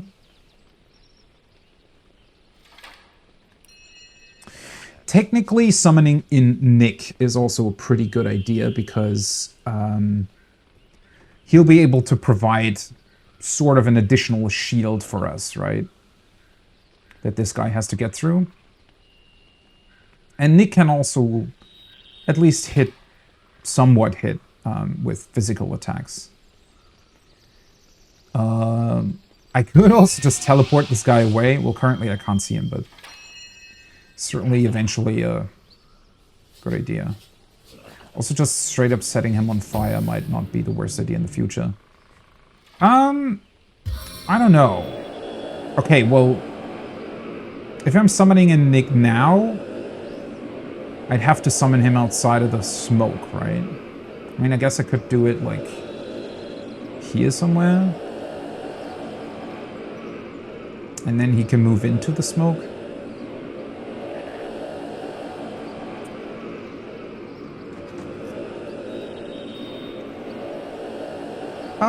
Let's actually do that because... Oh, wait. The skeleton was summoned by Lillian, though, right? So when's the skeleton going away?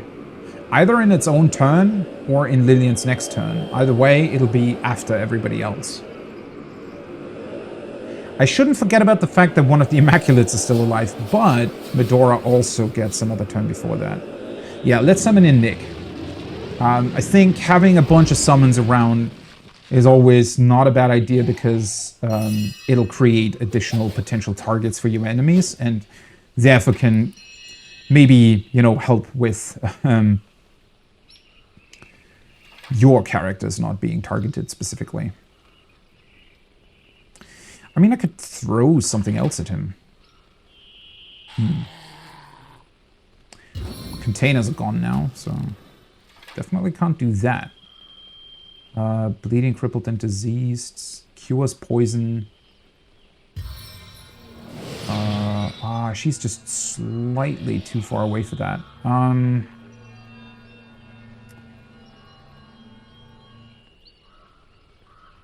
It doesn't cure the lowered armor, though.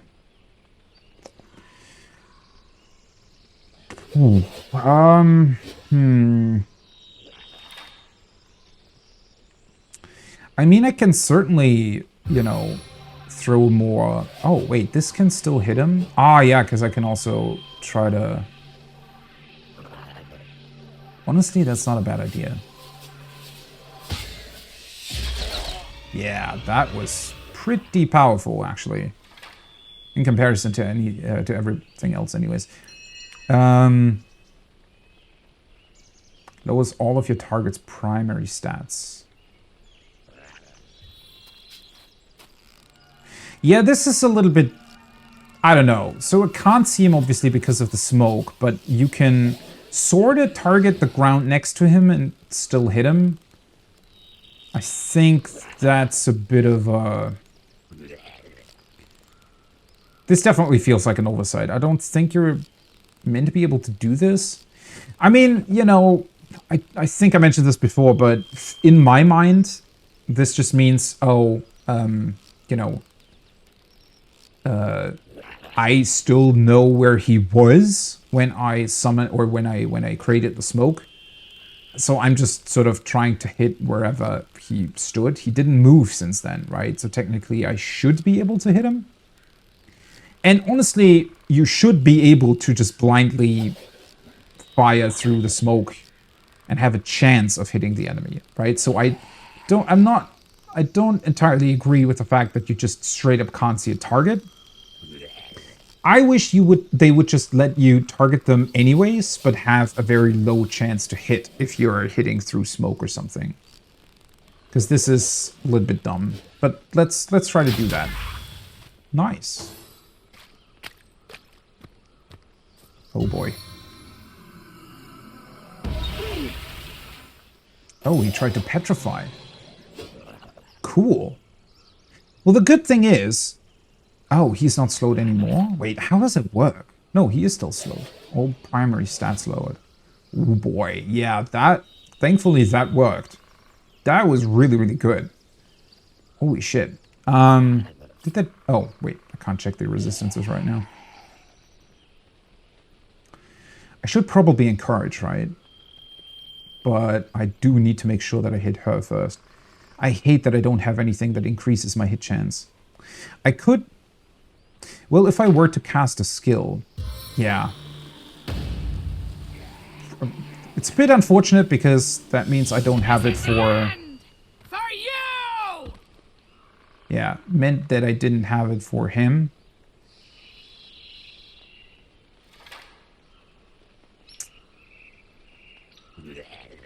Do I want to try knocking him down now, or... Good thing is he actually moved right next to Nick. I don't have battering ram. I could try to taunt him. Which would also be kind of funny because he might actually have to run around. Taunt costs 3 as well. Shit, I'm missing 1 action point. I kind of want to encourage because it also heals. But then again, most of my characters, except for Medora, are actually healed up fairly well. Is he even 8 meters around me? Oh, barely. Let's try that. It's never succeeded so far, so... I'm finished with you. Of course it... Nothing left. I taunted him? Oh, he's not even part of combat. Why is he considered an enemy? Okay, that was weird. I hope that didn't mess with the quest or anything. Yeah, he's not even part of combat. Which I'm actually kind of surprised by that he isn't. Because he's so close, right? Usually only things that are very far away are not part of combat. Enemies are my prey, Source Hunter. Okay, he's not burning anymore. Let's try to throw the foot at him. I still don't understand why that animation is so crazy large. Boink.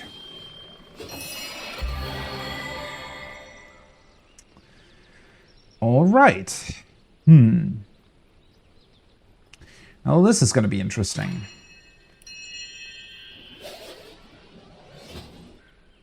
In theory,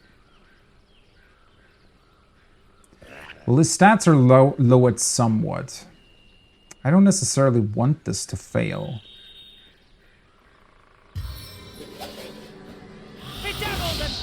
Oh, nice. Curse failed, but he is weakened for 3 turns.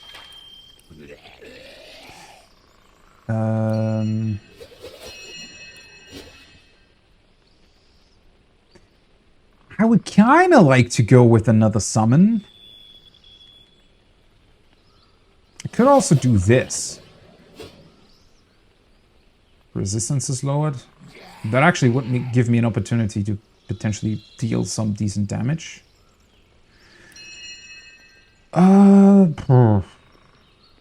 Yeah. The problem with summoning elementals and whatnot is that obviously they'll be... they won't deal much damage. Whereas the Armored Undead Decapitator, he would deal physical damage, right? Which would help me out a little bit more. I could summon in my skeleton again next turn. So I might do that. Yeah, maybe the whole lower resistance stuff is actually not a bad idea. Wait, do it work? Yeah.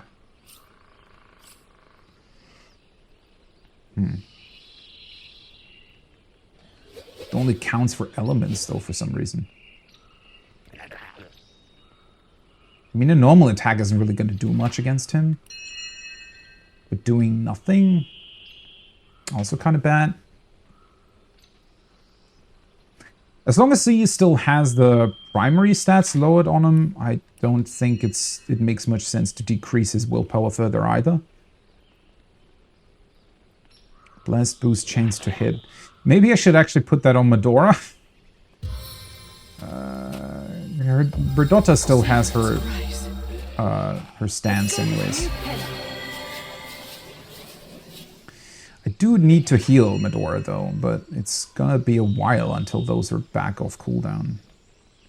Well, now I could teleport him away. That would be kind of funny, right? Because then he would be... Well, I don't know if the smoke still stays around. Medora wouldn't really be able to hit him anymore, but...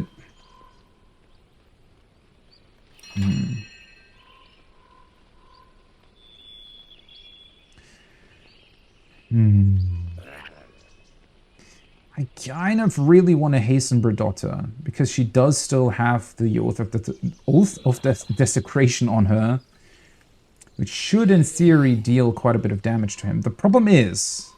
Well, Medora is in the back anyways, so he would hit somebody else. Yeah, which isn't necessarily the best thing. I could still try to... Is he in range for this? No. I could do both, right? I could try a Blitzbolt and a Hasten. Yeah, let's do that.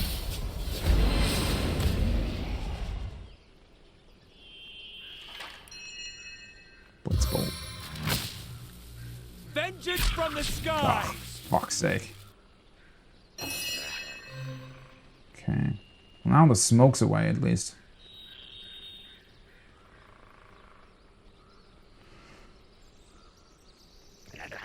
That's gonna be a tough call. Wait, shouldn't she have more points, though, because of being hastened? He's only got 10 action points. Wait. Yeah. Shouldn't she have, like, 11 or something?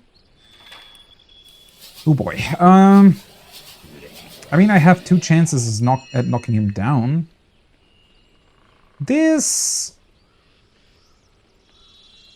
it would deal a bunch of... Oh, no. No. That's not a good idea. That would heal Ralphie. Oh, that's so dumb that he's considered an enemy. Why? Well, I guess knockdown arrows it is, unless I want to create another smoke screen or a static cloud. That would potentially stun Nick, though. Let's try the knockdown arrows. Might be able to get that. Or not. Ah, for fuck's sake. Oh boy.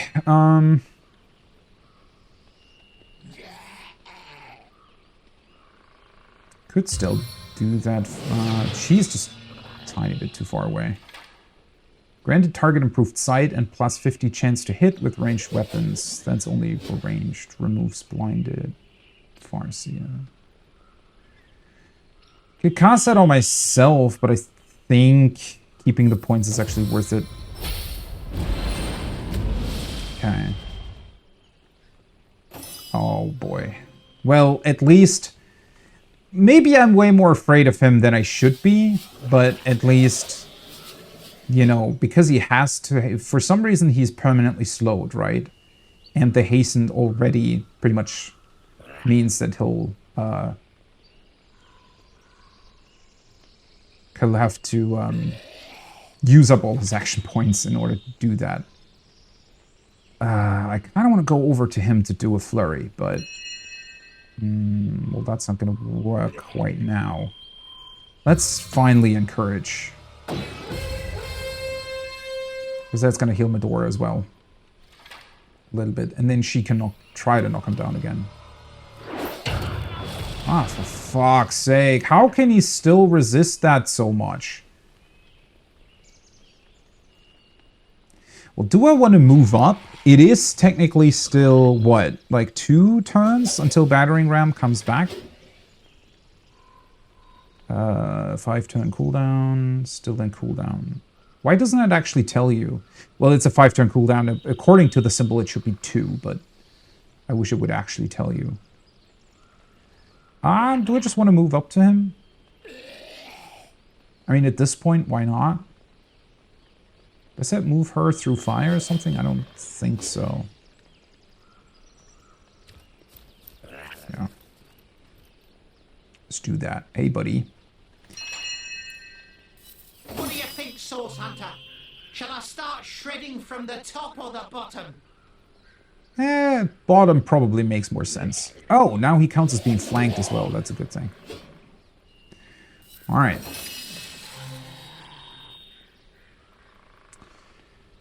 Alright. I could summon in another skeleton. Actually trying to bleed him might not be the worst idea. Wait, what does he still have on him? The primary stats lowered, but he lost the weakness. So he did a saving throw against it, I guess. Still very warm.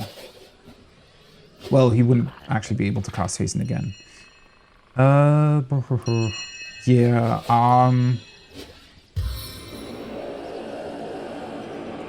let's do that. Undead Warrior. And then, I mean, the Earth Shield doesn't really help anybody.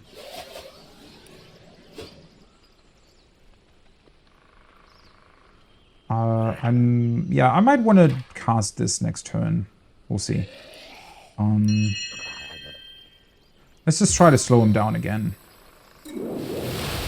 Ah, shit. Why does that never work? Slow fails so often. Yeah, let's do a normal attack. Nope. That definitely failed. Okay, healing's still on cooldown. Well, at least Medora is fairly, you know, capable.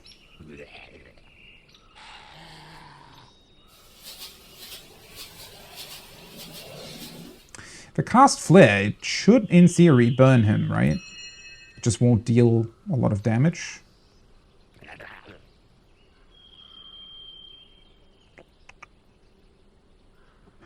Would be funny to teleport him, but it's not much point to it now because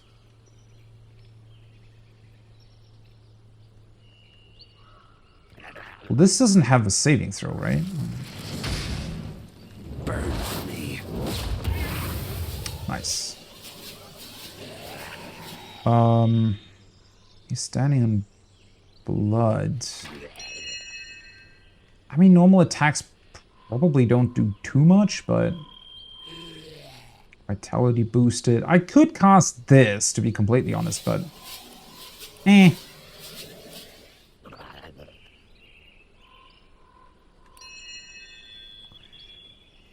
Let's just do a normal attack, maybe. Oh, that was a crit that literally did nothing because it has 100% resistance against that. Maybe that wasn't the best idea. What else was I supposed to do? I don't know. Okay, that's actually really dumb, but I can't. That is so dumb.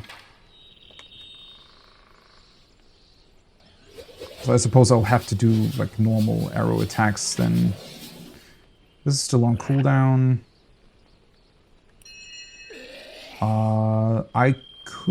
I guess a silver arrow wouldn't be the worst idea at this point. Nice. And then I get 2 normal attacks. I have 77%. Yeah. Nice. That's a lot more damage than I thought, actually. Wait, he's... How was he slowed again? Is that happening every turn for him?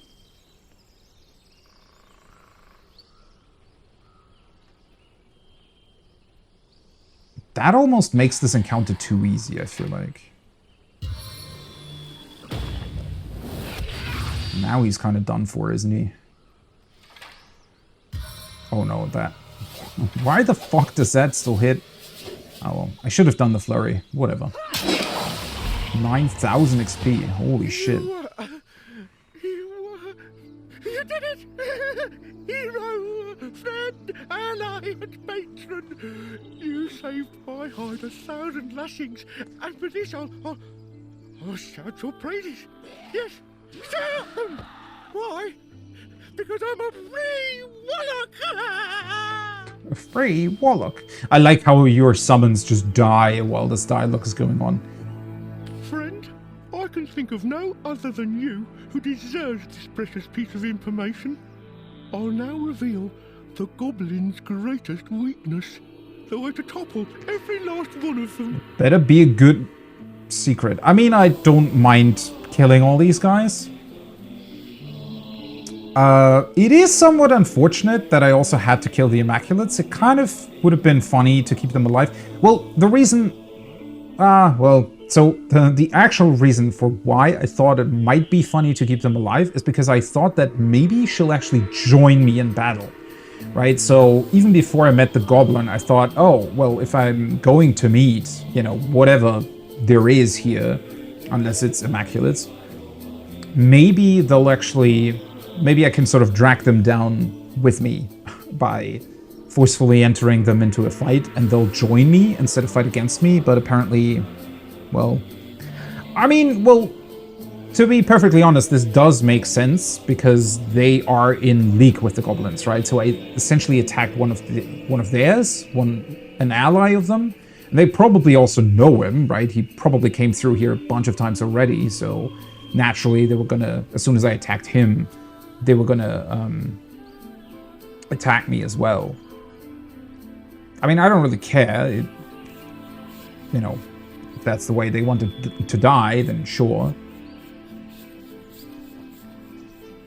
I do like Ralphie, though. I mean, I also like the other... whatever he is. The one that we helped, Alfie, I think was his name, right? Goblins can be crafty and shrewd, my friends. But in matters of superstition, they are as simple as snails. They'll abide every last directive given by the totem that stands in the middle of their village, from running circles till you collapse to drink a carafe of hemlock. Okay. That does sound like I'd potentially have to sneak up to the totem, though. Some say the totem is possessed of a powerful demon, but... I've seen the village shaman creeping off to a little cave on the outskirts of the village. And shortly after he creeps, a certain goblinly voice comes hissing from the totem. Oh, so there's probably some sort of tunnel beneath it. And the goblins are dumb enough to believe that the totem is actually alive? Oh, that's funny. Okay, so we just need to creep off to wherever that demon, not demon, the shaman is going. Maybe there's a way to only take out the shaman and then utilize the totem for ourselves. That would be pretty funny. I definitely want to try that. Whoever has access to that cave, friend, controls the village. This much I know for certain. For my part, I'll make my home and fortune elsewhere. North to the Phantom Forest, where I'll be safe from whip wielders and bridle yankers forevermore. Phantom Forest doesn't really sound like a super safe place either, but sure. And off he goes. So quick fellow, isn't he? Huh. Well then.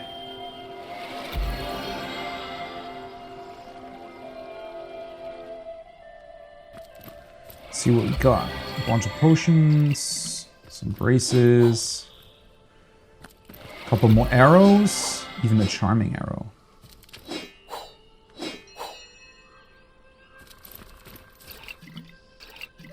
I definitely didn't really... Well... I feel like I both played that a little bit too safe in terms of the goblin, whenever the goblin was concerned, but because I think I actually overestimated him a little bit. The whole part of him constantly being slowed was a tiny bit weird to me. I'm not entirely sure why they decided to do that. Especially without really giving any sort of explanation to it. I guess the idea was because he was wearing this like tenebrium armor or something. I guess that's what was supposed to be his thing. But he was still fairly weak to physical attacks, right? I mean, not necessarily weak, but they were still quite effective in comparison to magical ones. So didn't really help that much. And considering that it slowed him down that significantly, I mean, he never was really able to do much. Because whenever he actually had the chance to potentially, for example, hit one of mine with a bow, you know, or rather with some sort of special arrow, every time he just chose to hasten himself, which for some reason always fell off the very next turn, therefore making it completely pointless for him. Or almost completely pointless, I don't know. The net worth of that couldn't have been actually there, right? So yeah, that was certainly a little bit confusing. Anyways though, I'm gonna take a short break, and when I'm back, this encounter actually took quite a bit of time. But when I'm back, we'll look a little bit more at the High Plains and see if we can maybe make use of this new information that we gathered about the totem. Be right back.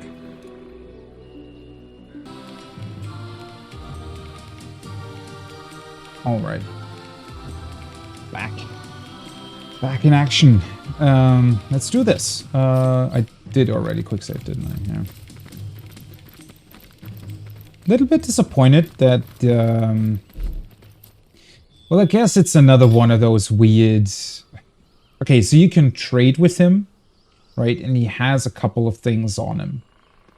Arguably, a lot of things. Not necessarily things that I need, but he certainly did have a lot of stuff on him. And I think also like 6,000 gold or something. Obviously, it doesn't really make sense that he doesn't drop that once you kill him. In terms of balancing, it's probably better that he doesn't. Oh, wait a second. I need to...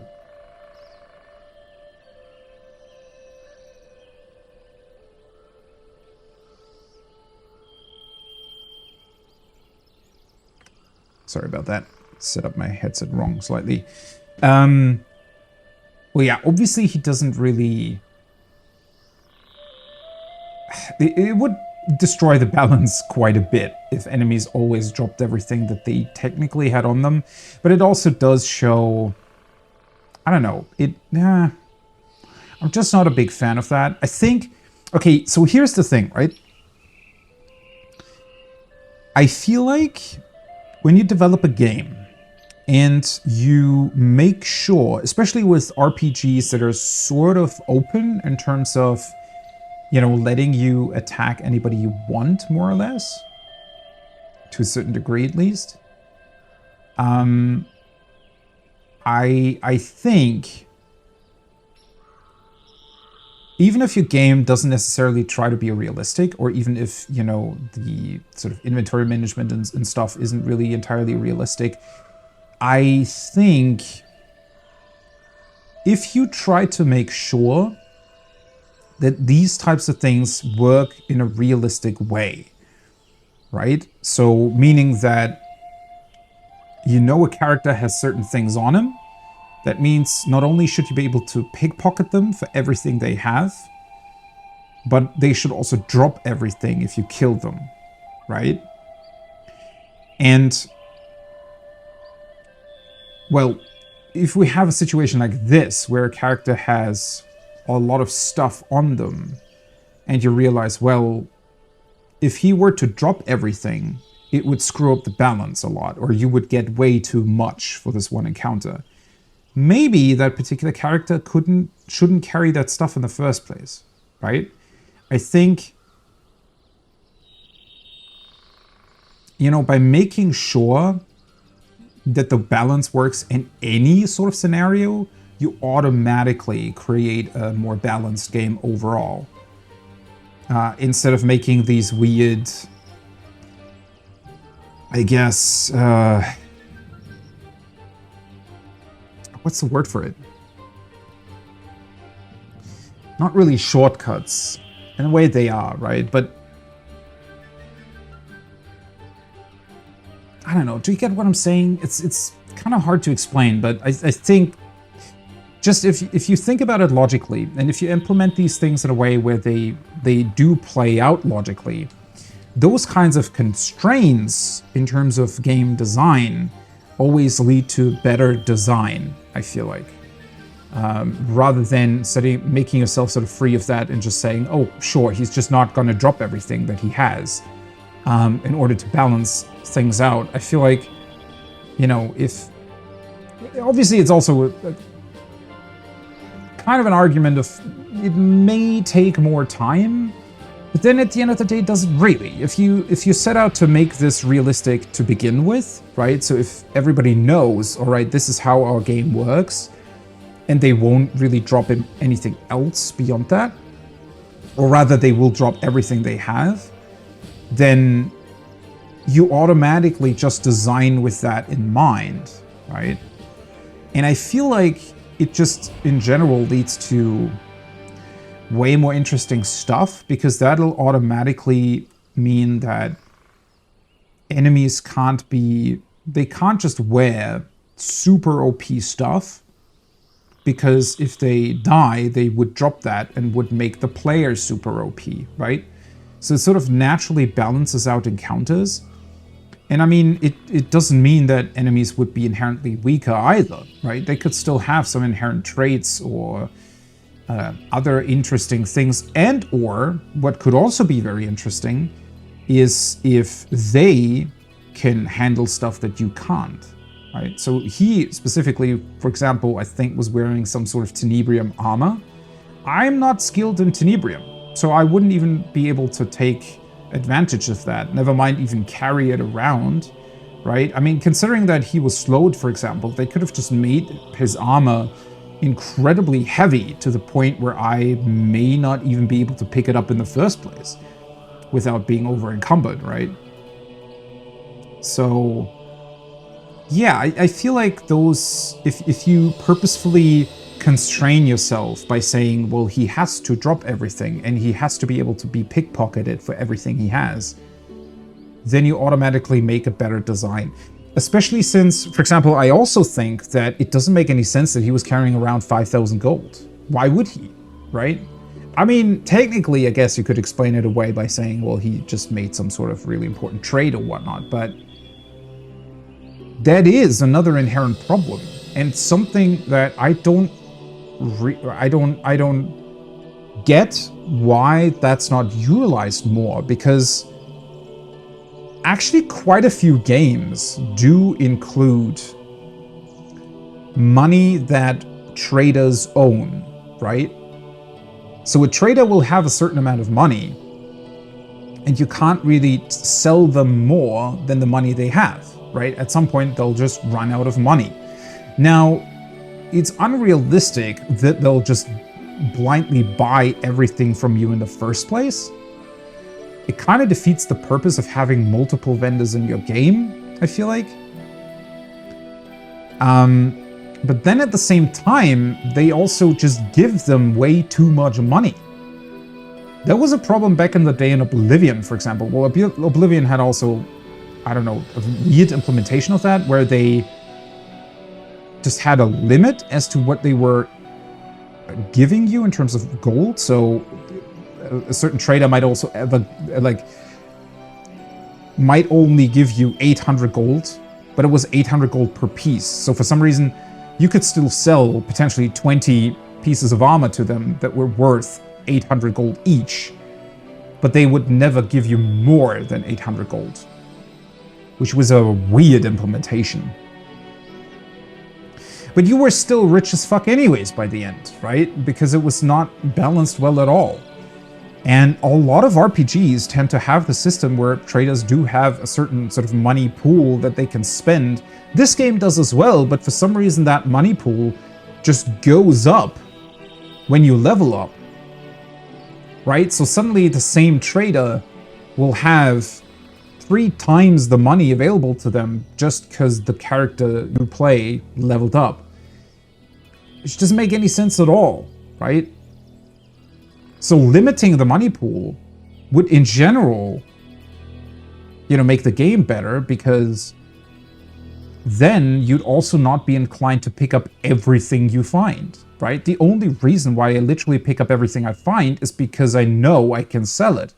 But if the money pools of traders would be significantly reduced, then I probably wouldn't pick the stuff up, right? Why bother when I can't even sell it? So yeah, I think that in general, you should purposefully put these constraints on you as a developer, because then you'll have to think about, especially the economy in your game, in a more meaningful way, right? It's obviously not a big deal. The point is that it is something that can be done, I would argue, without necessarily spending more resources on game development. It's just something that needs to be communicated very, very early on in development, right? As a guideline for design, essentially. And if you start out that way, then the time you spend on designing certain things will essentially be the same. Not entirely though, because of those constraints, you'll sometimes, I think, do have to think about other ways of handling certain situations, so it might end up increasing development time somewhat. Can't be entirely sure on that, but yeah, I think it's overall not a big difference, but has a not a big difference in terms of work spent, but it makes a huge difference in terms of balance and overall sort of game economy, which can bleed into a lot of other things within, you know, the game's design, I feel like, and overall will elevate a lot more than just the game's economy. And potentially just, again, because it would be constraints that you're putting on yourself, I feel like that makes a whole bunch of things, or a whole bunch of situations would then be solved in a way more creative way, right?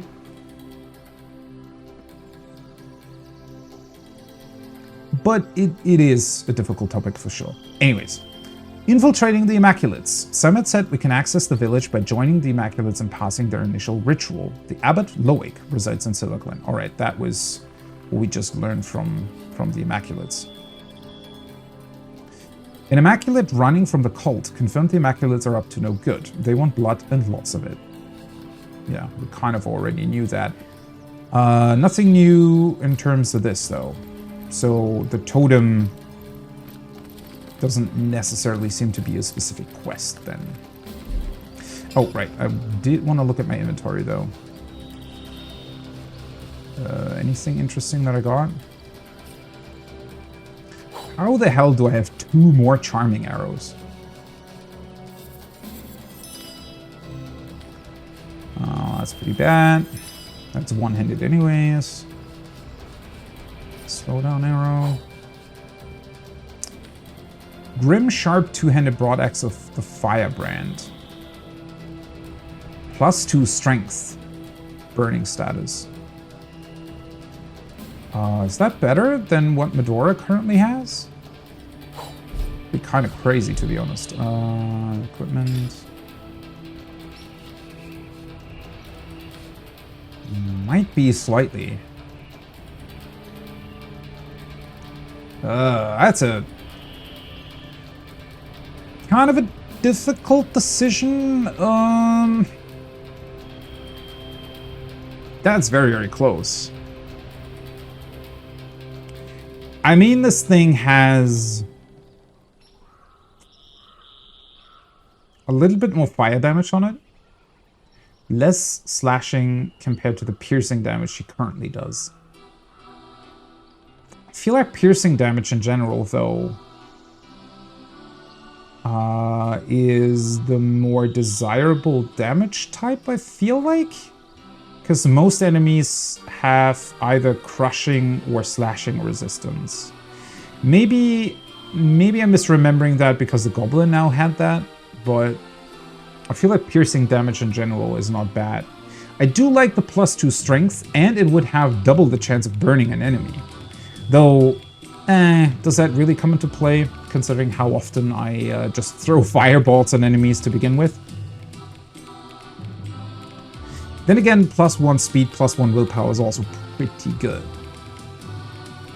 And it does have a slightly higher crit chance as well. I'm just gonna stick with the Impaler for now, I think. Alright. Well. Did I actually click on this, by the way? What have you got stashed in here, Mrs. Cottontail? Well, that rabbit grabbed a lot of stuff. I guess I was distracted by the goblin coming up to me. Oh, hello. I suppose we'll be spared the troll toll this time around. Better a toll than being spun into dinner. Another troll that kept watch, apparently. Troll corpse.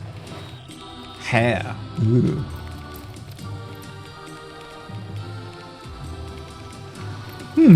These spiders do seem somewhat strong. Oh, another autosave. Well then. Ooh, hello? I didn't necessarily expect... I don't know, something about this... I always thought that I was kind of moving north. I mean, obviously a desert can still be to the north. Just didn't necessarily expect a desert environment. Why is this place so huge? I'm crawling Whoa. like a rat here. Oh boy. Wait, do you keep the... No, you don't Days they keep drag the their slow... souls through fields of dust. Feet fret through fields unfamiliar. What are you going on about? I think the dust's getting there, comrade. Yeah, I was just gonna say, what are you talking about? I was just wondering whether or not... But I don't think it was related to this, right? I mean, technically the goblin came from this direction, so it might have been... I just thought that maybe the dust was what permanently slowed him, but I think it must have been his armor, because as you can see, we just lost the slow right away. That's pretty hefty though, if we're all permanently slowed in the dust, and the spiders are potentially not. Going nowhere slow. That's a very... What happened to the lush forest of Lacula? These high plains seem a far more treacherous landscape. Yeah. They very much seem to be. Well, sometimes the slow fails though, that's kind of funny. My heels are really dragging here. I wonder how that works. Hey, summon spider. I wonder how that works during an encounter. Do you save against being slowed every turn? Actually, how does this make sense? Well, I guess they're trying to say that the wind sort of blows in your face and therefore it's difficult to move.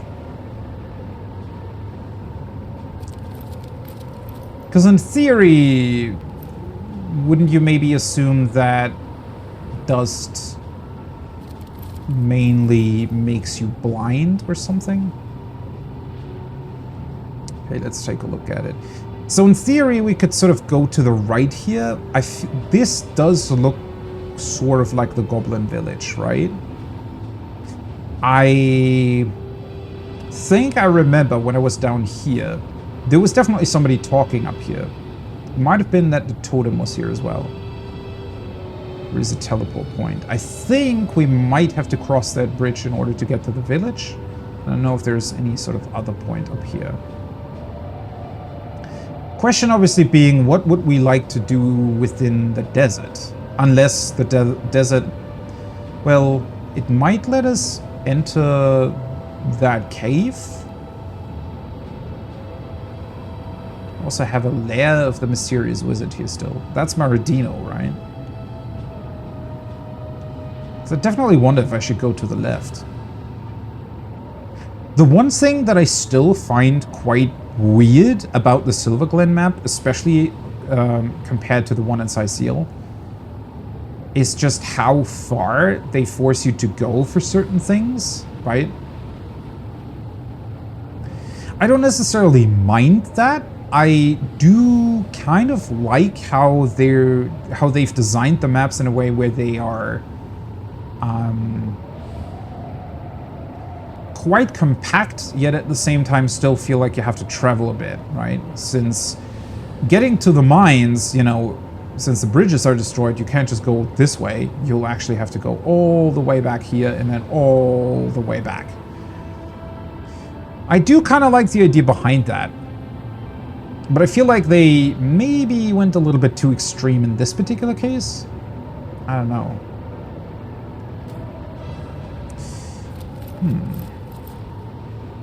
Let's see, though. I mean, being slow during an encounter may make things a lot more interesting. Okay, there's a bunch of spiders here. Sand.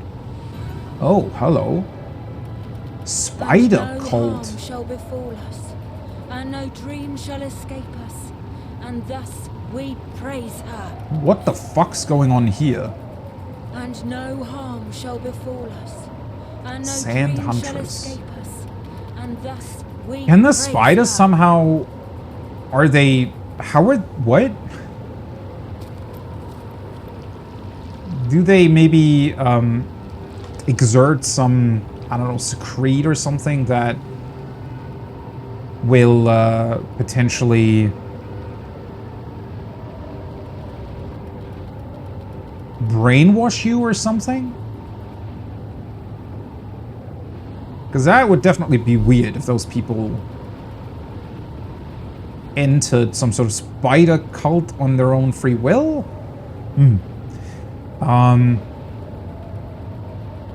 Wait, the goblin did say something about like a secret pertaining to the Spider Queen, right?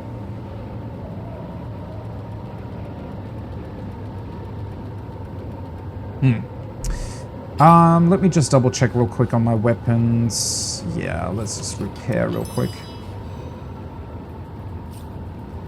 Don't want to end up in a big combat scenario with my gear broken.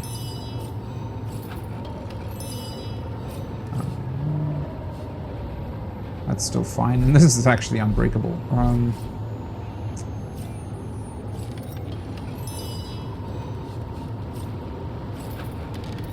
I wonder why the bells very rarely lose durability, actually.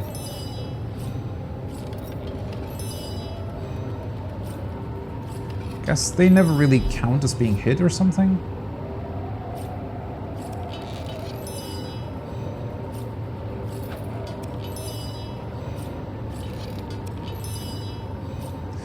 A repair all button would certainly help this.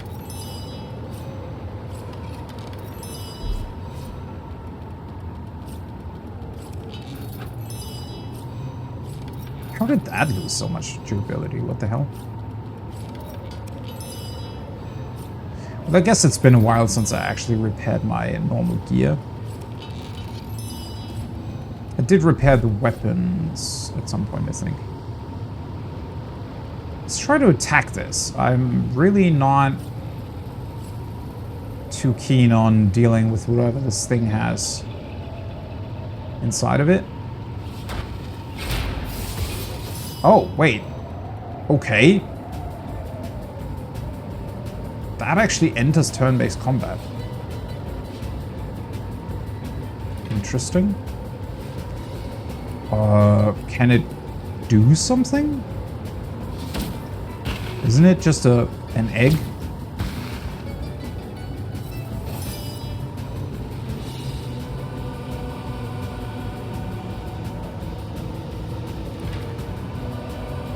Oh, right, we're all slowed. I was gonna say, wait, I don't have that many AP, but...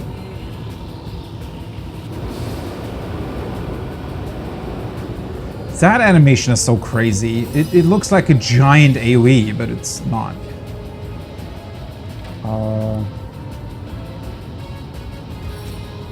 This might deal a bit more. Oh. Wait, I almost accidentally healed it by poisoning it. Oopsie.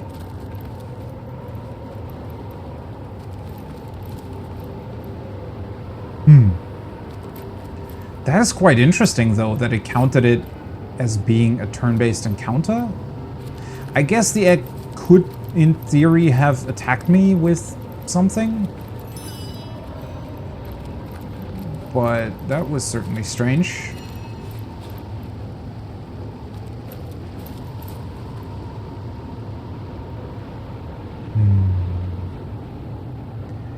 Where does this lead? I have a feeling, you know, going all the way up here might actually lead us straight into that spider's cult nest thing.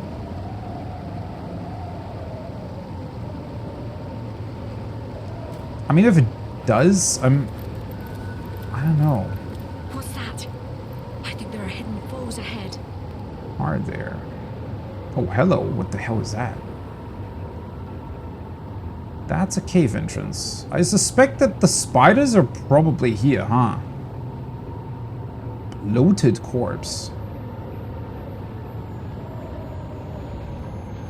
It's been a long time since we've seen those.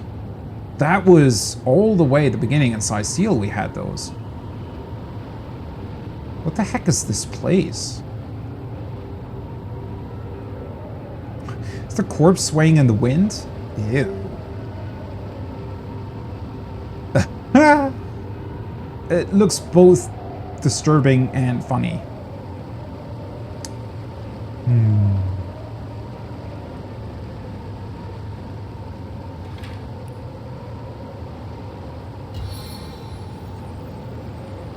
Might want to increase her perception. Should she be able to see those enemies straight away, or... Wait, where are the enemies, though?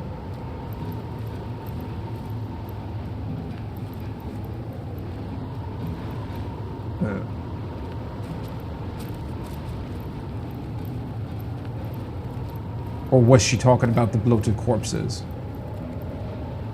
Guess she might have been.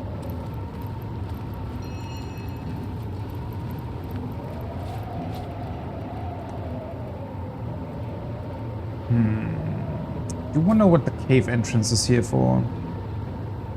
Ooh, what is that? That also looks interesting.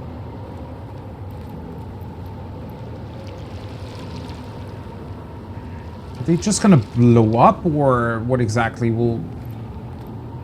Should I try to attack them?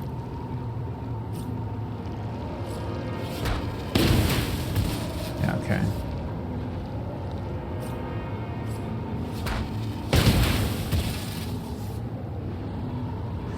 Actually, I wonder if casting rain would get rid of the sandstorm.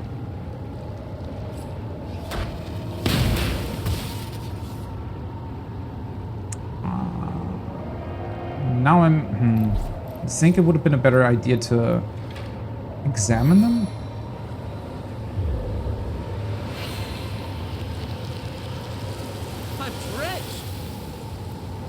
Nope, definitely doesn't get rid of the sandstorm. Well, that would have been strange, I think, if it did. There's a bunch more spider eggs here.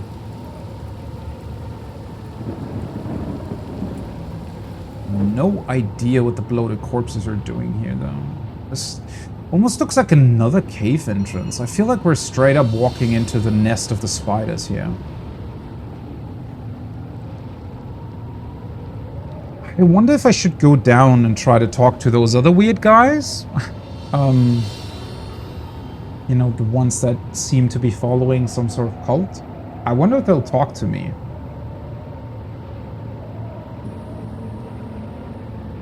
I guess I could also just move to the right. Although maybe... let's check out the cave real quick. Foreboding trial grounds? Wait, this looks exactly like the... What? This looks exactly like the Astarte temple we were in. Well, this is giant. What the fuck? Immaculate trials.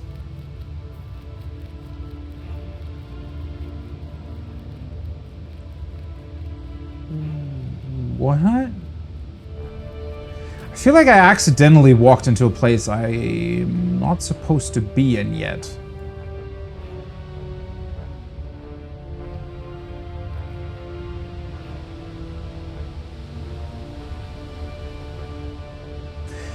Oh.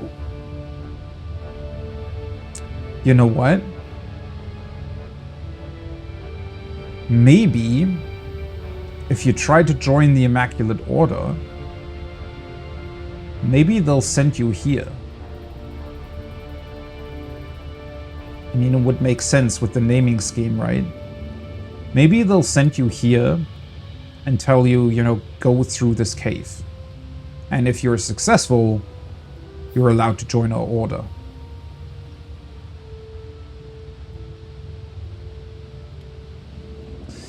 Yeah, I think that's what might be happening here. Okay, that...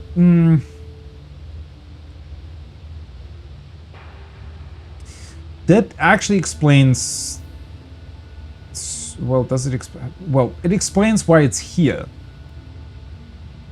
Because I was wondering, because there was a large part of the map, right, that seemed to be in between my current quest objective, which is the Star... What was it called? Star something village? And then the rest of the map, right? So I was kind of asking myself why it's there, but obviously if... Because the main quest heavily pushes you towards trying to join the Immaculates, and if they then would have sent me here, it does make more sense that it's fairly close to the initial path that sort of leads you to the High Plains. Well. Does bring up a little bit of a weird choice in that I don't know whether I should just try to go through here, I guess normally, without having any sort of quest attached to it. I mean, I'll probably want to go through here eventually. The question being when. I think for now we'll just go back and we'll keep this thing in mind. Going nowhere slowly. Oh, this looks like a dead end up here though. I'll keep this thing in mind for now and potentially come back. Oh, we can go through here. Okay. A dead goblin.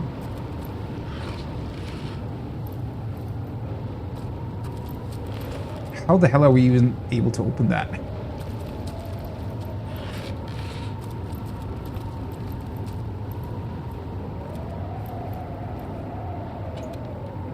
I always, for some reason, expect chests to just explode on me. Because some actually do, right? Some have like a mine or something beneath them. They'll just straight up explode once you try to open them. What's up with these bloated corpses then, though?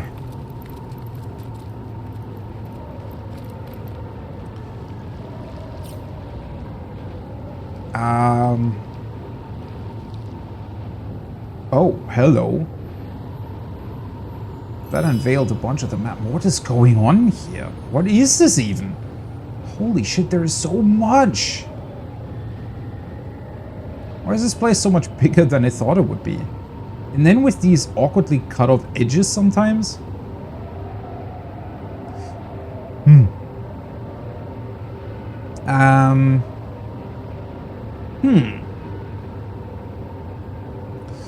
I don't even know whether or not I would be able to go there. Right? This doesn't even... I mean, this is just lava, I think. This might be able to be traversed, though. Maybe from this point? Just wondering... I mean, if I can't go further here, I could just, you know, sort of check out these pockets and then move back this way. Let's do that. Let's also just throw a fireball on these two. I find it strange that... Oh. Hello. I was gonna say, I find it strange that these eggs are just sort of here. But now it makes more sense. Sand Huntress. Okay, so they're kind of weak to water.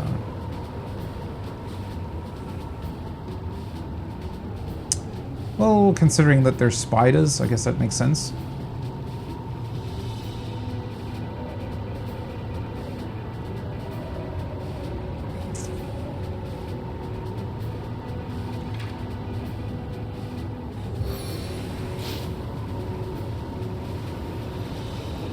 This should in theory burn both of them, right?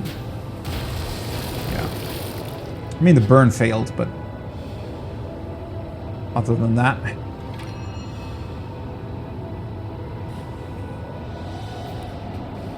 Well, I feel like the slow isn't too bad, but it is somewhat annoying.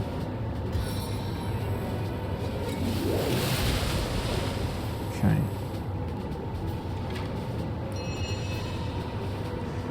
They have a fairly high resistance to earth, so...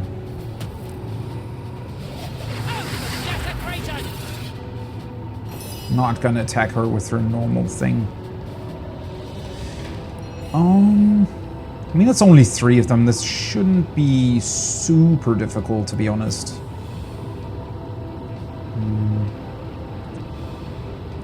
Let's just set this thing on fire as well. Burning failed? Seriously? I wonder what the X actually will be doing. I suspect that they'll just try to, like, throw poison at us or something.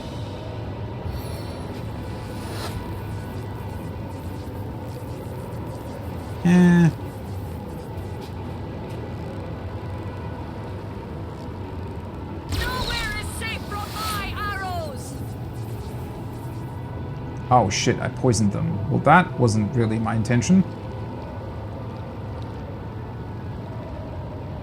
Well, they are still burning as well. Come on. Summon in that guy again. Can't throw that far. Let's wait for their turns. Let's see what they can do. Because they'll still have to go to me, right? Has my blood been replaced Oh. with water? They can weaken. Interesting.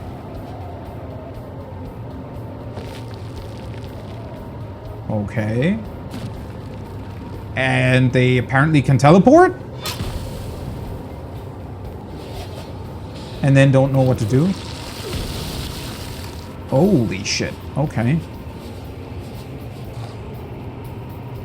There's another one. Oh. Oh.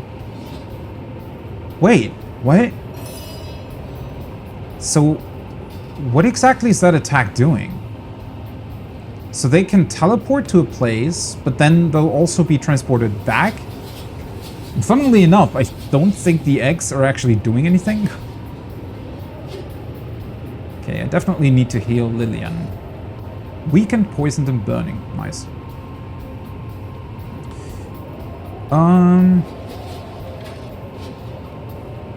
Would that hit both of them? No. Could do the ram through them, though. Oh, shit. Now Medora counts as being flanked. Well, at least it did knock down one of them. How did... Oh. How did the ground actually start to burn, though? I mean, I know that one of them was burning. I guess whatever they were casting maybe was... Oh, well, whatever. I'll figure it out. Right.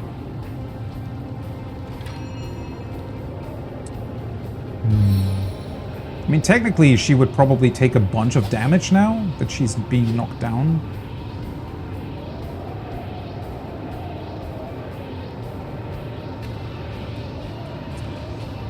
Kind of might be worth it to deal with one of them first, right? Guide my aim. That wasn't too bad.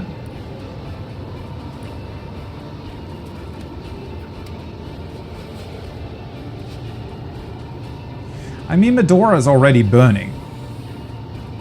There is the poison cloud there, though. Actually... cures poison, poison resistance. Are you freaking kidding me? I'm outside of her range again? Why is that always happening? Well, that's unfortunate. Do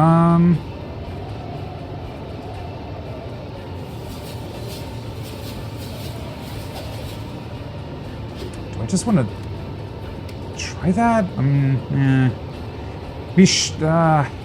Medora is still too close there, right? Do I have anything else?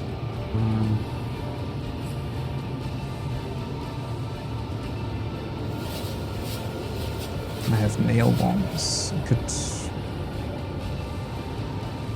I never actually used this thing. Useful for sighting enemies from a distance, but you always have to select that. I don't know.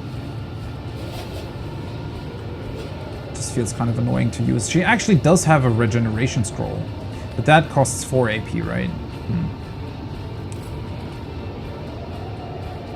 Let's just preserve her points. I don't really know what else to do, honestly. She's definitely gonna heal herself first.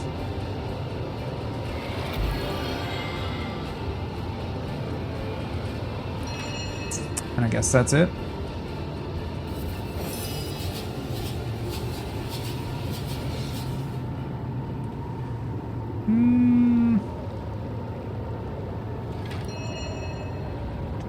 I feel like summoning in the fire elemental isn't the worst call here. Might help me a bit. Potentially, like... How's that out of sight? What? This isn't? Ah, sure. Favorite friend, aid me in my hour of need.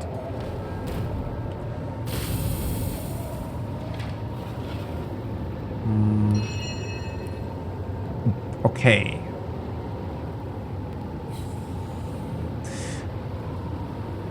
I kind of want to try this. So this Q is slowed. But I suspect that in theory every turn will have a certain chance to slow you down again. Walk once more, my friend.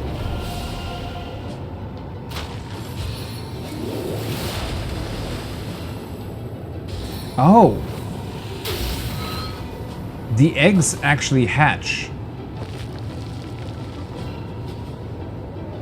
Yeah, that berry move is sand spiderling.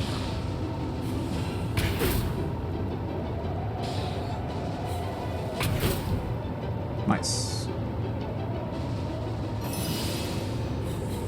Okay.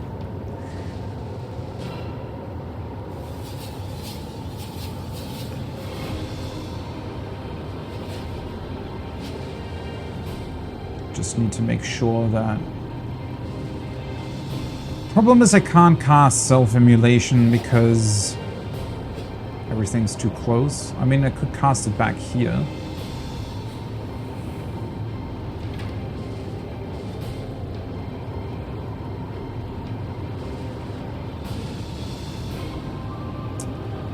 Yeah, probably not the worst idea.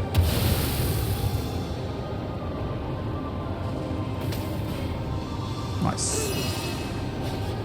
Kind of an important crit. Okay, yeah, now she's slowed down again. Alright, so... I suspect that that's not 100% chance every time, but it will probably... is quite,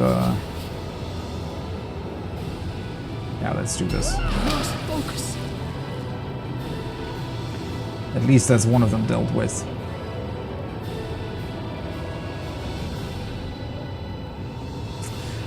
I could either try to knock down this one or encourage. Which I feel like might not be the worst idea in this particular case.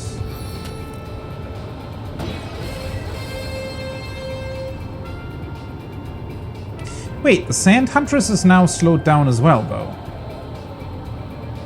Why?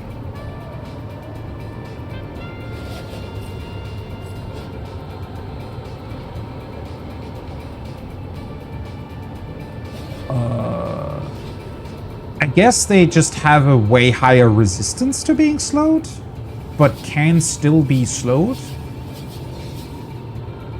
I mean, in theory, you know, there isn't anything inherently... Spiders don't have some sort of inherent resistance against sandstorms, I feel like. Technically, they should be affected by it even more than I am. Right?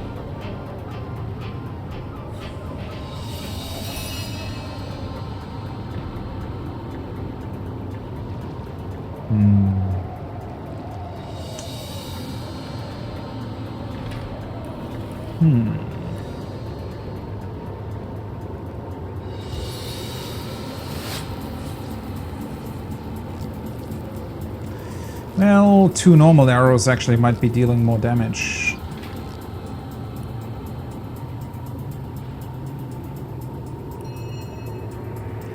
Kind of want to try to knock it down, to be completely honest. What are they weak to? Water, right? The freezing arrow has an AoE attached to it. I mean, I could shoot it sort of over here.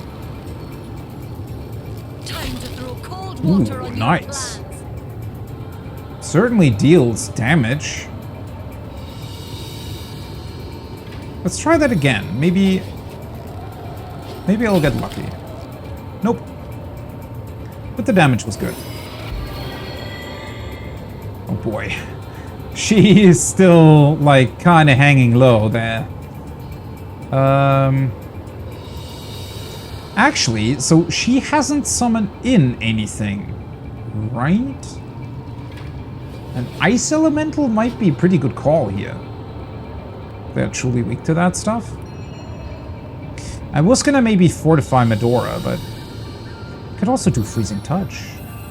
Oh, yeah, that might actually be nice. Yeah. That's a good call. And then...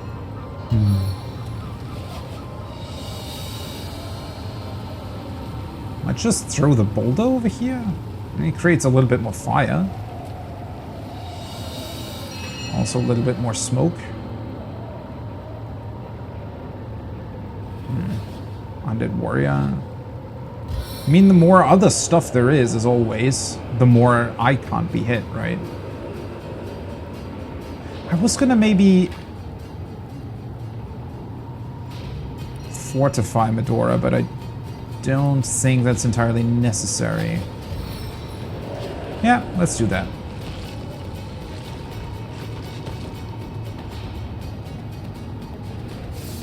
Honestly, might just use another minor healing potion. I don't know if that's a little bit overkill. I am still weakened though. Sure. I mean, I have 18. What else am I supposed to do with it?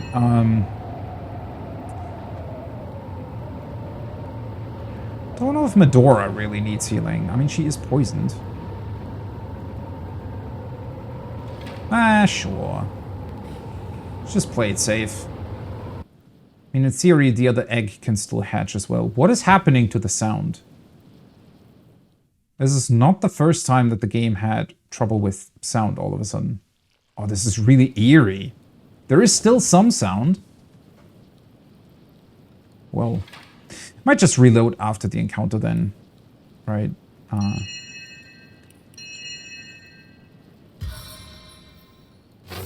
Don't actually want to do Shocking Touch though, because I feel like it might unfreeze it.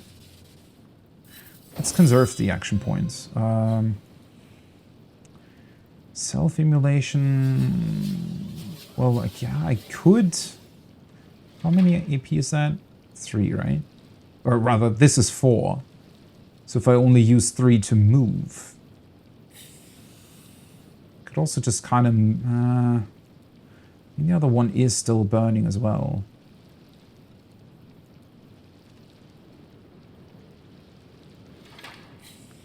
Yeah. Let's do that. Because that'll mean that the other spiderling also has to move through fire. Ah! Of course it misses. Oh, holy shit. Where the hell are you going? Why do they always move that far?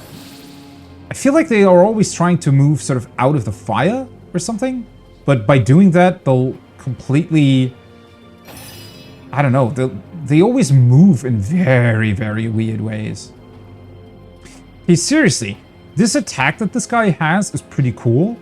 But in a funny way, it's also... not that effective. I feel like...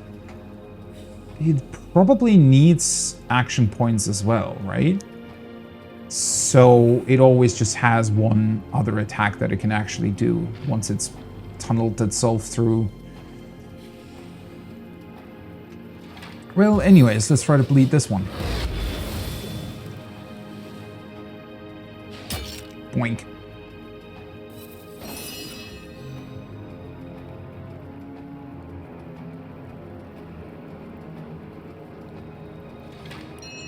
Well, I mean, honestly, it's probably best to just do the flurry on this thing.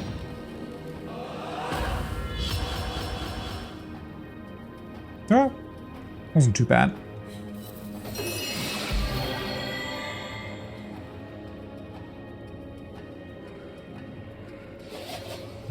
She's still burning, but I think that's because she's actually standing in fire.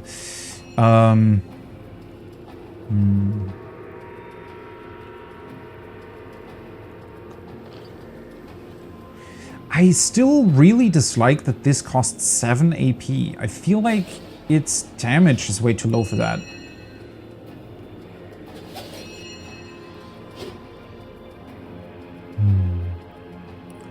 Weakens and curses. I kind of could try and charm one of them, but eh. That almost feels like a weird choice, charming a spider. Let's fortify Medora. Let's go with a bunch of more supportive abilities here.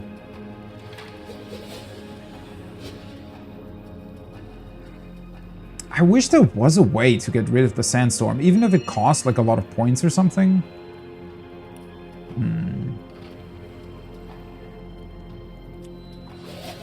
Resistance is lowered isn't really worth it. It's already frozen, so no need to petrify it. I think I might just try to attack one of them. I can't hit this guy, right? Yeah. Can only hit the one right in front of me. Sure. Oh boy, 12 damage. Into the fray once more.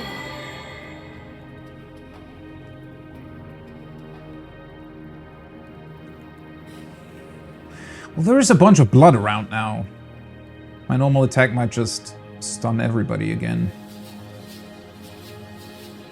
Could also just kill this guy. I mean, Medora and the skeleton and whatnot can still deal with... Yeah, let's just... No glory in this, Jack. Do you actually get more experience if you let them hatch? I don't think that the other egg actually gave me that much experience. Target too far. Is it really? I feel like this should hit it. Oh yeah, I can. Nice. Oof. Well, at least a little bit of damage. The thing is it really taking burning damage as well? It should, right? But I don't know if the berry move always counts as like specifically moving. I think it doesn't. it does when it moves initially, I think.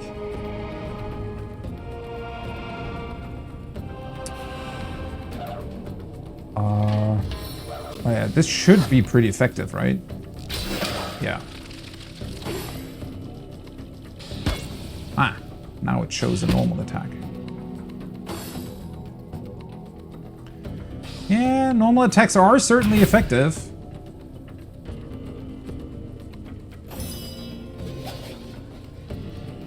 It's a bit of a weird thing, right? As cool as that berry move was, I think it actually dealt way less damage compared to what the spider could have done had it just normally, like, moved over to me once and then stayed there.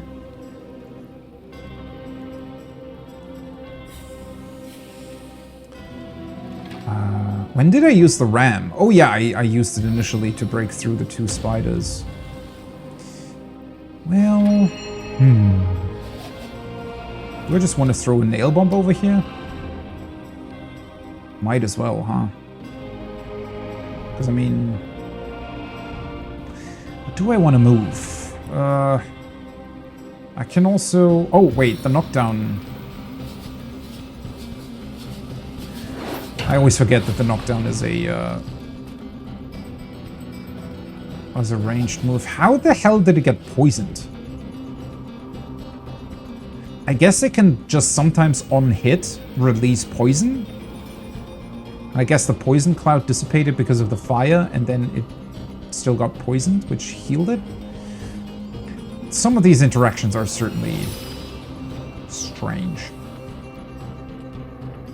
Was the fire elemental already around that long? Well, guess so. I'm actually always surprised again just how much physical damage the Undead Swordsman deals. For the fact that it only takes 4 AP to summon in, and then it also initially gets, I mean not now because it's slowed down obviously, but usually it gets 3 attacks. Right? I mean, if it has to move, obviously it doesn't. But if you summon it in right next to an enemy, and the enemy is still there when it gets its turn, it gets 3 attacks. And including the one that has a pretty high chance of bleeding the enemy as well. Pretty good, actually.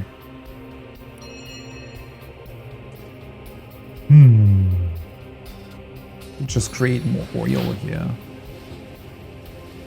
More fire.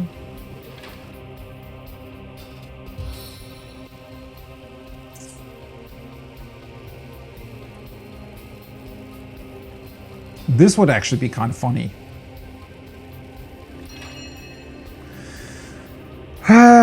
Yeah, I mean, once again, her normal attack wouldn't really be doing much.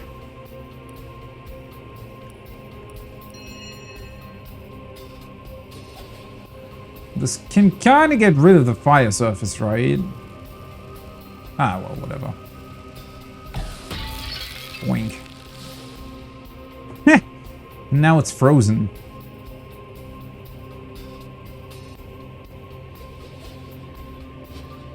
Knocked down and frozen. Well, it was still the most damage that she could have dealt, I think. And, well, I don't really... knew what else to do, really. Do I just... let's just attack it.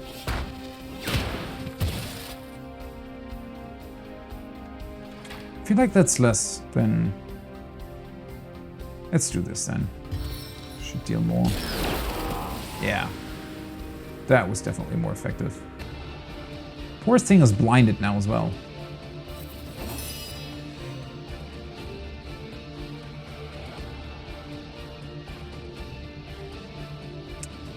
With this, am I... I'm not close enough for that.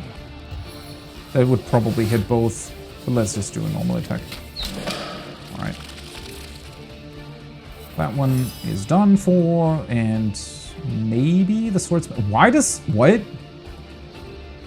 Didn't I already normally attack it? I guess it must have moved slightly. That's unfortunate. Might have killed it if that would have been possible. Oh, no, no.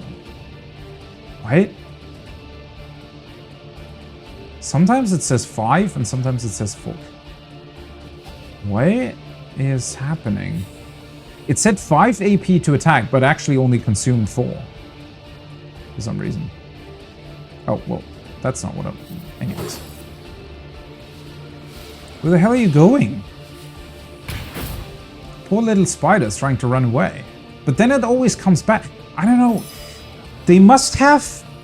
I don't know what it is exactly. I feel like some ranged enemies have something initially programmed into them that forces them to be a certain distance from you in order to utilize certain ranged attacks. Maybe in order not to accidentally hit themselves or something, right? Because some attacks, you know, have slight AoE effects to them, right? If you burn or poison enemies and whatnot. But there is definitely something funky going on with the AI, where it's sort of trying to, like, run away, then utilizes a ranged attack, and then it's moving back in, right? Which obviously consumes way more action points than it actually should. But I'm not entirely certain why it's doing that. I mean, there wasn't even any sort of fire around here, right? So I don't think there was any sort of actual need for it, but yeah, no idea. I can actually just run up to it and hit it. I always forget how good Medora can move now. Halfway expected her to miss again. Okay, and I leveled up as well.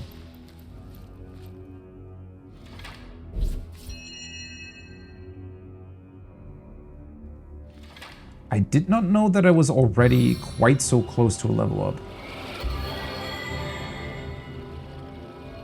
Oh wait, we're right next to one of those bloated corpses. Oh, well that's interesting. A stitch in time, eh, my Okay, friend? first of all, let's get rid of all the fire. That's always annoying. When you try to pick up loot and whatnot. It never rains, but it pours, eh? Let's see. Some gold. Oh, what do we have here?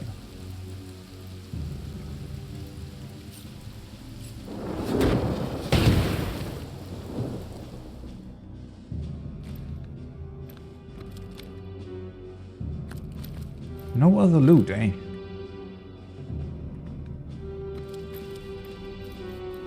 Jelly room?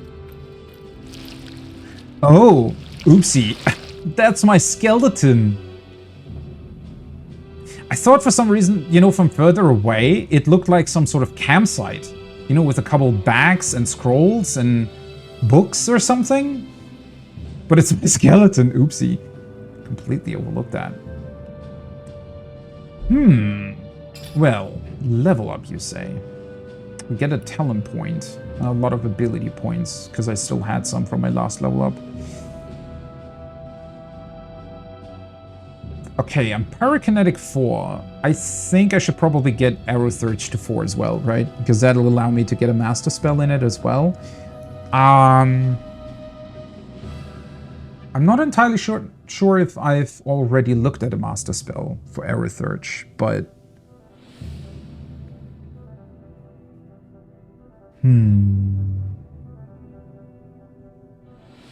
Yeah, let's go with that. And then, well, the talent point is gonna be weird because I think last time I already had trouble choosing one. Because sadly, I would have to say that the talents probably, they initially look like the coolest part about your character development, but turn out to be either fairly inconsequential or pretty bad.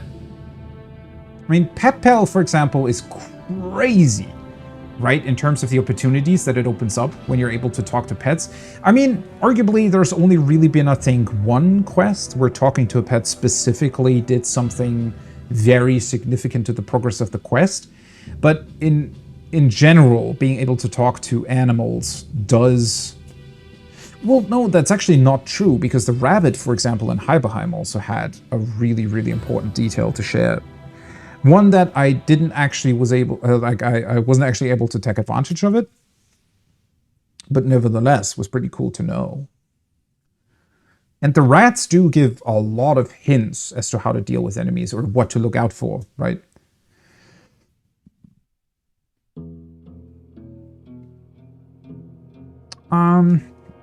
But yeah, a bunch of the other stuff is just... I mean, this is kind of RP stuff. I don't know. Let's see. Backstabber. Bigger and better gives you 1 extra attribute point to spend. See, this is... Yeah, it's just a bit boring, right? I mean, okay, I get another attribute point. Well, cool. I exchanged 1 talent point for an attribute point. Like... Okay, sure. Character with demon has an extra 15%. I think this is something that I wasn't able to choose last time I got a talent point. So you get an extra 15% fire resistance, but takes a 15% penalty to water resistance. In addition, the maximum fire resistance is raised by 10. Incompatible with Ice King. See, this is pretty bad though, right? I mean, if this would grant you like a significant fire resistance, but also grant a significant penalty to water resistance, then it would be awesome, right? Because then you would actually be able to take advantage of it, right?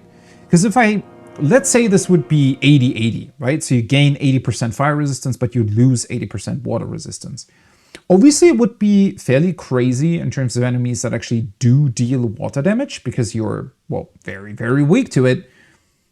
But it would also allow you to potentially just walk through your own fire without ever really being bothered by it, which would open up a lot of really, really cool opportunities during combat to utilize fire surfaces even better than what I'm currently doing, right? But if it's only 15%, that just seems so inconsequential, doesn't it? I mean, what am I supposed to do with 15% fire resistance? I mean, sure, if I'm fighting an enemy that deals fire damage, okay, I get another 15% resistance to that, but it's just not fundamental enough to really change the way you play, right? And I do wish that that's what these talents would be doing. I mean, well, I guess I'm not demanding that all talents immediately mean like a super, you know, crazy shift in playstyle or something. Obviously, that's asking a bit too much, I feel like. But if you already have a talent like this, wouldn't it be awesome if it actually, I mean, it doesn't need to be 80%, it could be 50, right? But anything below 50 just kind of feels fairly inconsequential, because at least with 50%, right, adding some, for example, resistance potions onto that or some sort of other skill could make it a permanent 100%, right? Or maybe not permanent, but you could play around with that. The 15%, even if you add like the highest resistance potion that I know currently, you would still only end up at 60%. And if you then compare it to the fact that there is a skill that literally grants you immunity to fire for 3 turns or something, for like 3 action points, then why would you have, I don't know, it just... Especially since you can also choose to get an attribute point, right? Because, like, compare these two with each other. An attribute point gives you way more stuff to, you know, to do. Like, it I don't know. I mean, maybe I'm overselling attribute points here a little bit, but still. Especially because something like this also exists, right? Elemental affinity lowers the action point cost of spells by 1 when standing on a surface of the same element.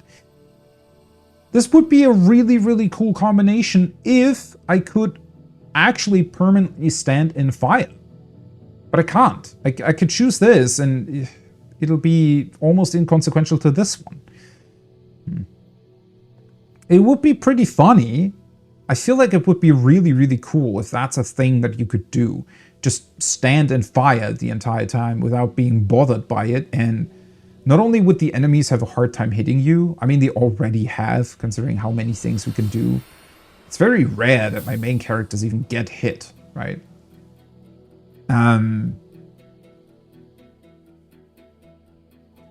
Also, you could technically roleplay an actual demon, right? A fire demon or something.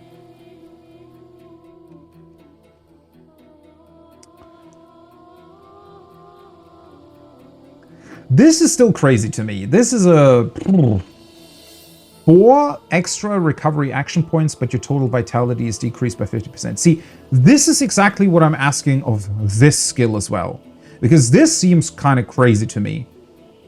Decreasing your vitality by 50%, as much as I would like to use this, because 4 points per turn is absolutely nuts, right? But the fact that you could be one-shot by a lot of enemies is... yeah. Especially since enemies can be so unpredictable, right? It's very, very hard sometimes to figure out whether or not they're just straight up going to attack you or not, and whether or not they're going to be able to do 2 or 3 attacks or just 1, right? And so I feel like this is very, very hard to play around. Because if this means that you then have to spend other resources to constantly shield or otherwise protect the character that has this talent, it doesn't really gain you anything, right? Unless that particular character would then be insanely strong, but that it's not really doing that either, right? As good as 4 recovery action points are, it's certainly not good enough to... Well, again, if you spend 4 action points on another character to protect this character, then it doesn't really help. But it is per turn, right? So if you, let's say, for example, Fortify from Lillian lasts for 5 turns. So that would be a good trade-off, right? Because, I mean, if you calculate it that way, 5 turns with 4 extra points obviously gives you 20. Whereas the Fortify spell only costs, what, 3, I think, 3 or 4. So it's obviously a good trade-off, right? But Fortify, on the other hand, doesn't mean that you aren't one-shot, right?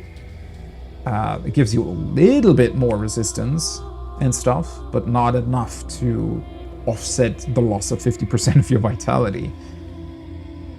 I mean, you can utilize this if you then specifically look for, I guess, gear with added HP on it. Because that would also overwrite that, right? Added HP isn't vitality, I think. It's just straight HP. So if you get a piece with like plus 80 HP, it gives you 80 HP, I think. It wouldn't have that because of this skill.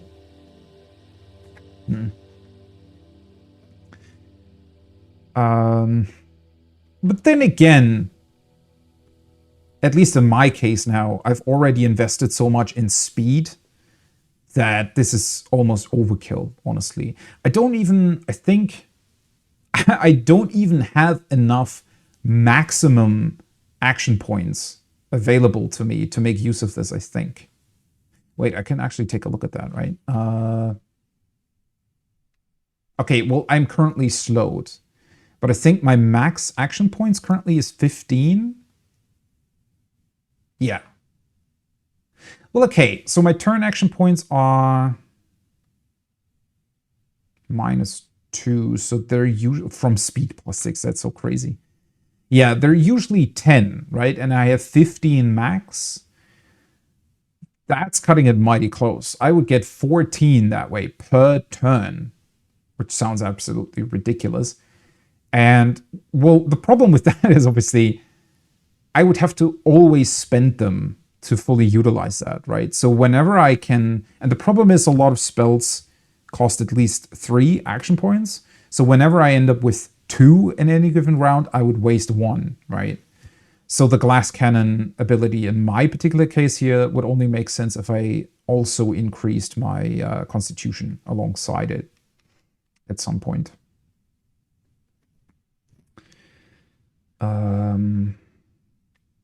Leech is only really good if you have a character that can make enemies bleed, It's probably, like, if you have a thief type character, it's probably really good. Because I feel like melee attackers that can bleed enemies very frequently do stand in blood. Plus the perception. Well, Lillian already has that. Lone Wolf. Can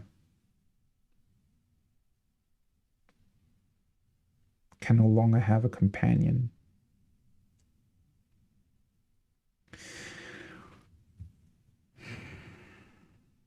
This is really to make it able for... I'm pretty sure you can try to play the game through completely solo, right? With just one character, and then you can choose this talent.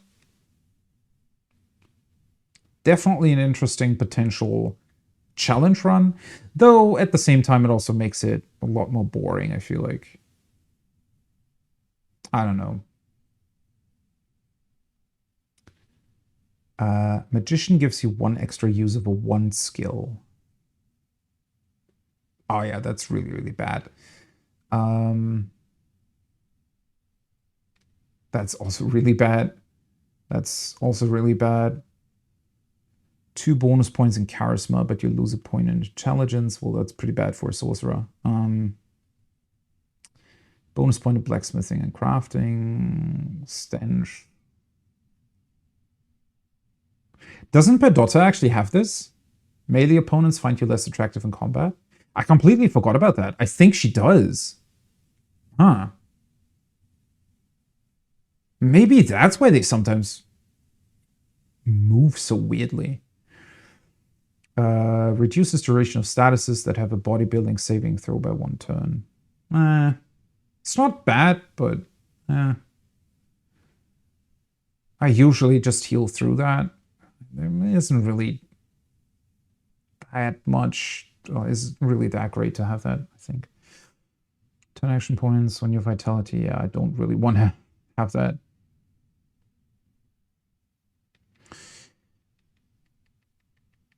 There's still a bunch of stuff that requires fairly high willpower 5. When an opponent lands the blow that should kill you, comeback hit will leave you with 1 health. I think that's what Medora has, right? Arrows will inflict bonus elemental damage depending on the surface your target is standing at. That's actually pretty crazy. Marksman 5, though.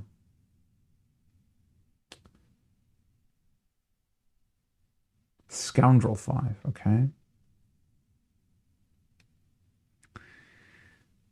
There is Ice... Oh, Hydrosophist 4. That's why I can now... See, that's even crazier. So you need Pyrokinetic at 4 to even be able to select Demon. And then it doesn't even do much. I mean, I'm saying it doesn't do much. It's just in comparison to other talents, I feel like it's not really worth it. Ironhide gives you 3% times Men-at-Arms extra elemental resistance. That's not bad. Wait, what does Medora have? Well, it does require Men-at-Arms 5. So, see, I mean, this gives you... It just straight up gives you 15% added resistance for everything, right? At least for all the elements. Isn't that way better than Demon?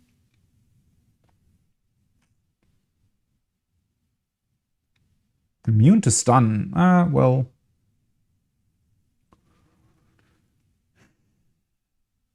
It's not bad in the sense that you could specifically create water surfaces and then just electrify them and you can still stand in them, right?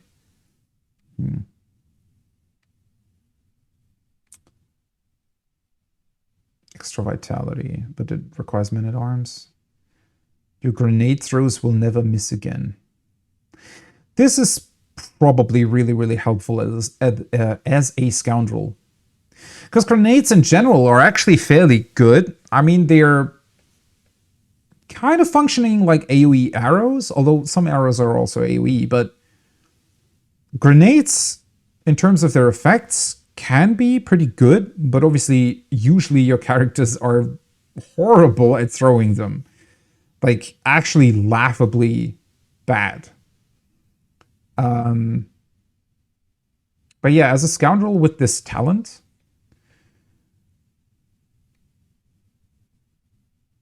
Defense penalty when flanked, okay. And then combine it with this. Adds a 5-meter distance to your grenade throws. Kind of bad, though, that you need both talents. I feel like they should almost be the same talent. Cannot be knocked down, but requires bodybuilding 5.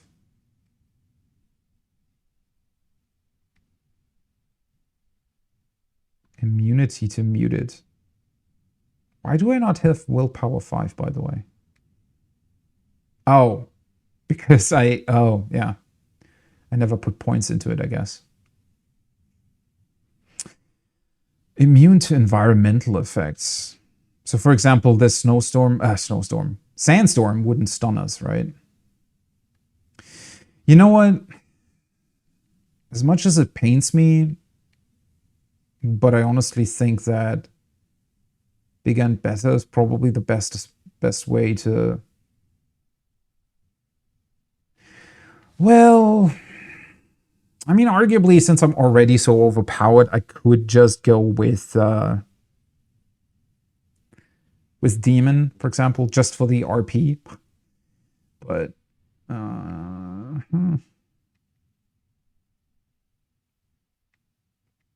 wait, wasn't there another one that I thought might be? No, not really.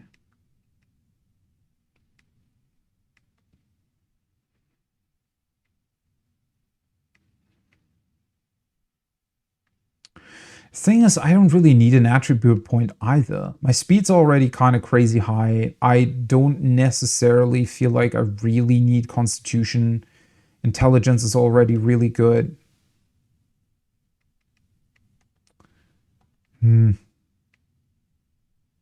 I don't really want to quote-unquote waste it on Demon.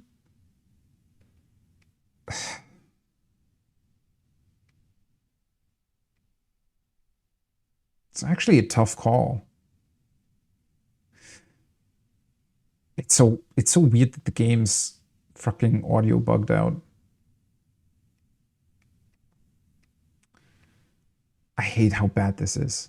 How can this be so bad? What the fuck? Who would ever choose this?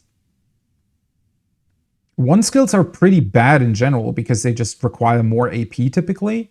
Because they, you know, either you have to spell yourself or there's spells in schools that you aren't really invested in, meaning they'll cost way more AP. And you can use them 3 times. So what's the point of being able to use them 4 times, really? I mean, it's just such a dumb talent, honestly. And it's even called Magician, which is really unfortunate because just from the name of it, it would be pretty cool for a magical character, right? But yeah, no. It's just really bad.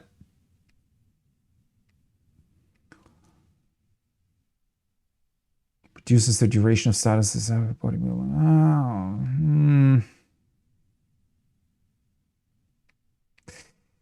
Let's just go with Demon. Yeah, I don't really know why, but I'll go with it. I feel, is the sound now completely bugged out? At least the music played before. We are level... Oh no, that's 15. Oh, the others are 14 still, yeah. Okay, does she have any cool kill skill that I can still use? Evade up attacks of... I feel like attacks of opportunity are very, very rare. Might be more common if you played a party that was more melee focused, maybe. Especially for a thief, it's probably really good to be able to avoid that and just sort of very quickly move from enemy to enemy.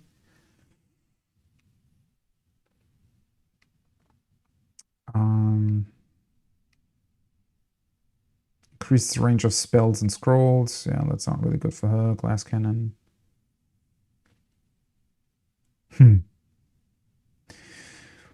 It would be pretty funny to give her glass cannon, wouldn't it?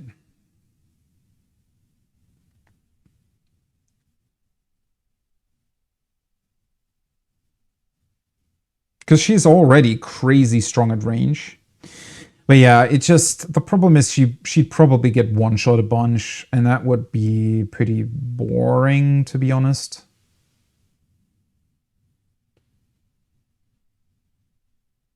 It's actually kind of a shame, right? This is one of the few talents that actually has a really, really cool sort of risk-reward structure. But then it's really hard to play around. This would be more effective if things like Taunt would actually do stuff. I don't know. Taunt is definitely... Being able to have a proper tank feels very, very difficult in this game. And in general, I just don't have... I have Fortify. That's about the only thing I have that really shields a character. Other stuff is more for healing. And obviously healing can't prevent a one-shot, right? Makes you farsighted, causing your ranged attacks to be precise at long distances, but inaccurate when your target is close by. Kind of pointless, since she has the precision stance, right? I wouldn't have to enter it, but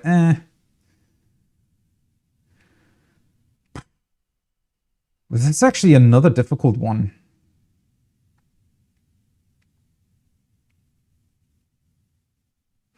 Well, she now has Scoundrel level 3, actually, I think, right? Well, for somebody that can also, that can already very, very accurately shoot arrows, it's a bit pointless to have accurate grenade throws. Sidestep gives you 10% extra chance to evade hits. That might actually be pretty cool. Yeah, that's actually... Almost wish this was a bit more than 10%. Because then maybe Glass Cannon would get more interesting again. 10% movement bonus. That's also pretty good in a way, but yeah, I'm gonna go with sidestep. Yeah, that's actually kind of funny to think about. Well, if you're really accurate at firing off arrows, I guess you would also be fairly good at expecting or you know, realize when they are coming your way, I suppose. Unfortunately, though, I have to stop here for today. Hopefully tomorrow and Thursday I will be able to go much, much longer. Unless something unexpected comes my way, but I don't think so. And then we'll be fully able to explore this area. I really didn't get that far, did I? Shit. Well, I talked a bunch. I talked a bunch at the beginning of the stream, and then it almost took me, like, what, 20 minutes to decide on what to level? It's really fun to talk about this stuff, though, because it's not only the decision of what should I level, but it's also, I guess, looking a little bit more in depth at how these talents are designed and, you know, sort of balancing around that. It's a bit unfortunate that the game's audio bugged out, made the whole thing, I felt like, you know, feel a bit more boring. But yeah, anyways, let's save. And ooh, let's see. I was still there. Interesting.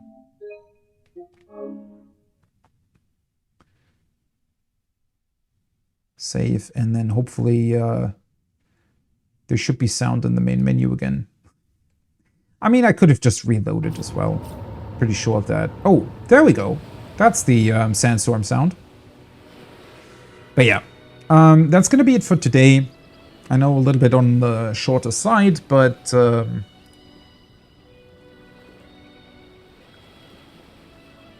Divinity Original Sin will return tomorrow. Same time, and then hopefully longer and beyond lunch.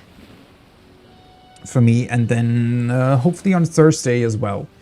I really want to continue with the game, and I want to, I don't know, sometimes it feels like I'm talking too much about certain things, but I mean, that's what I want to share, right? Or my sort of thoughts about the whole thing. And I find it really, really interesting to look into the balancing of certain sort of design decisions of things. But yeah, that's going to be it for now. More Divinity Original Sin tomorrow, same start time, and after that, in the evening, it's going to be more Dragon Songs Reprise Proc in 14, hopefully with actual Phase 7 polls. We'll see about that, though. But yeah, other than that, thanks a lot for watching, and hopefully I'll see you on the next one. Have a great rest of your day, evening, morning, wherever you are. Bye-bye.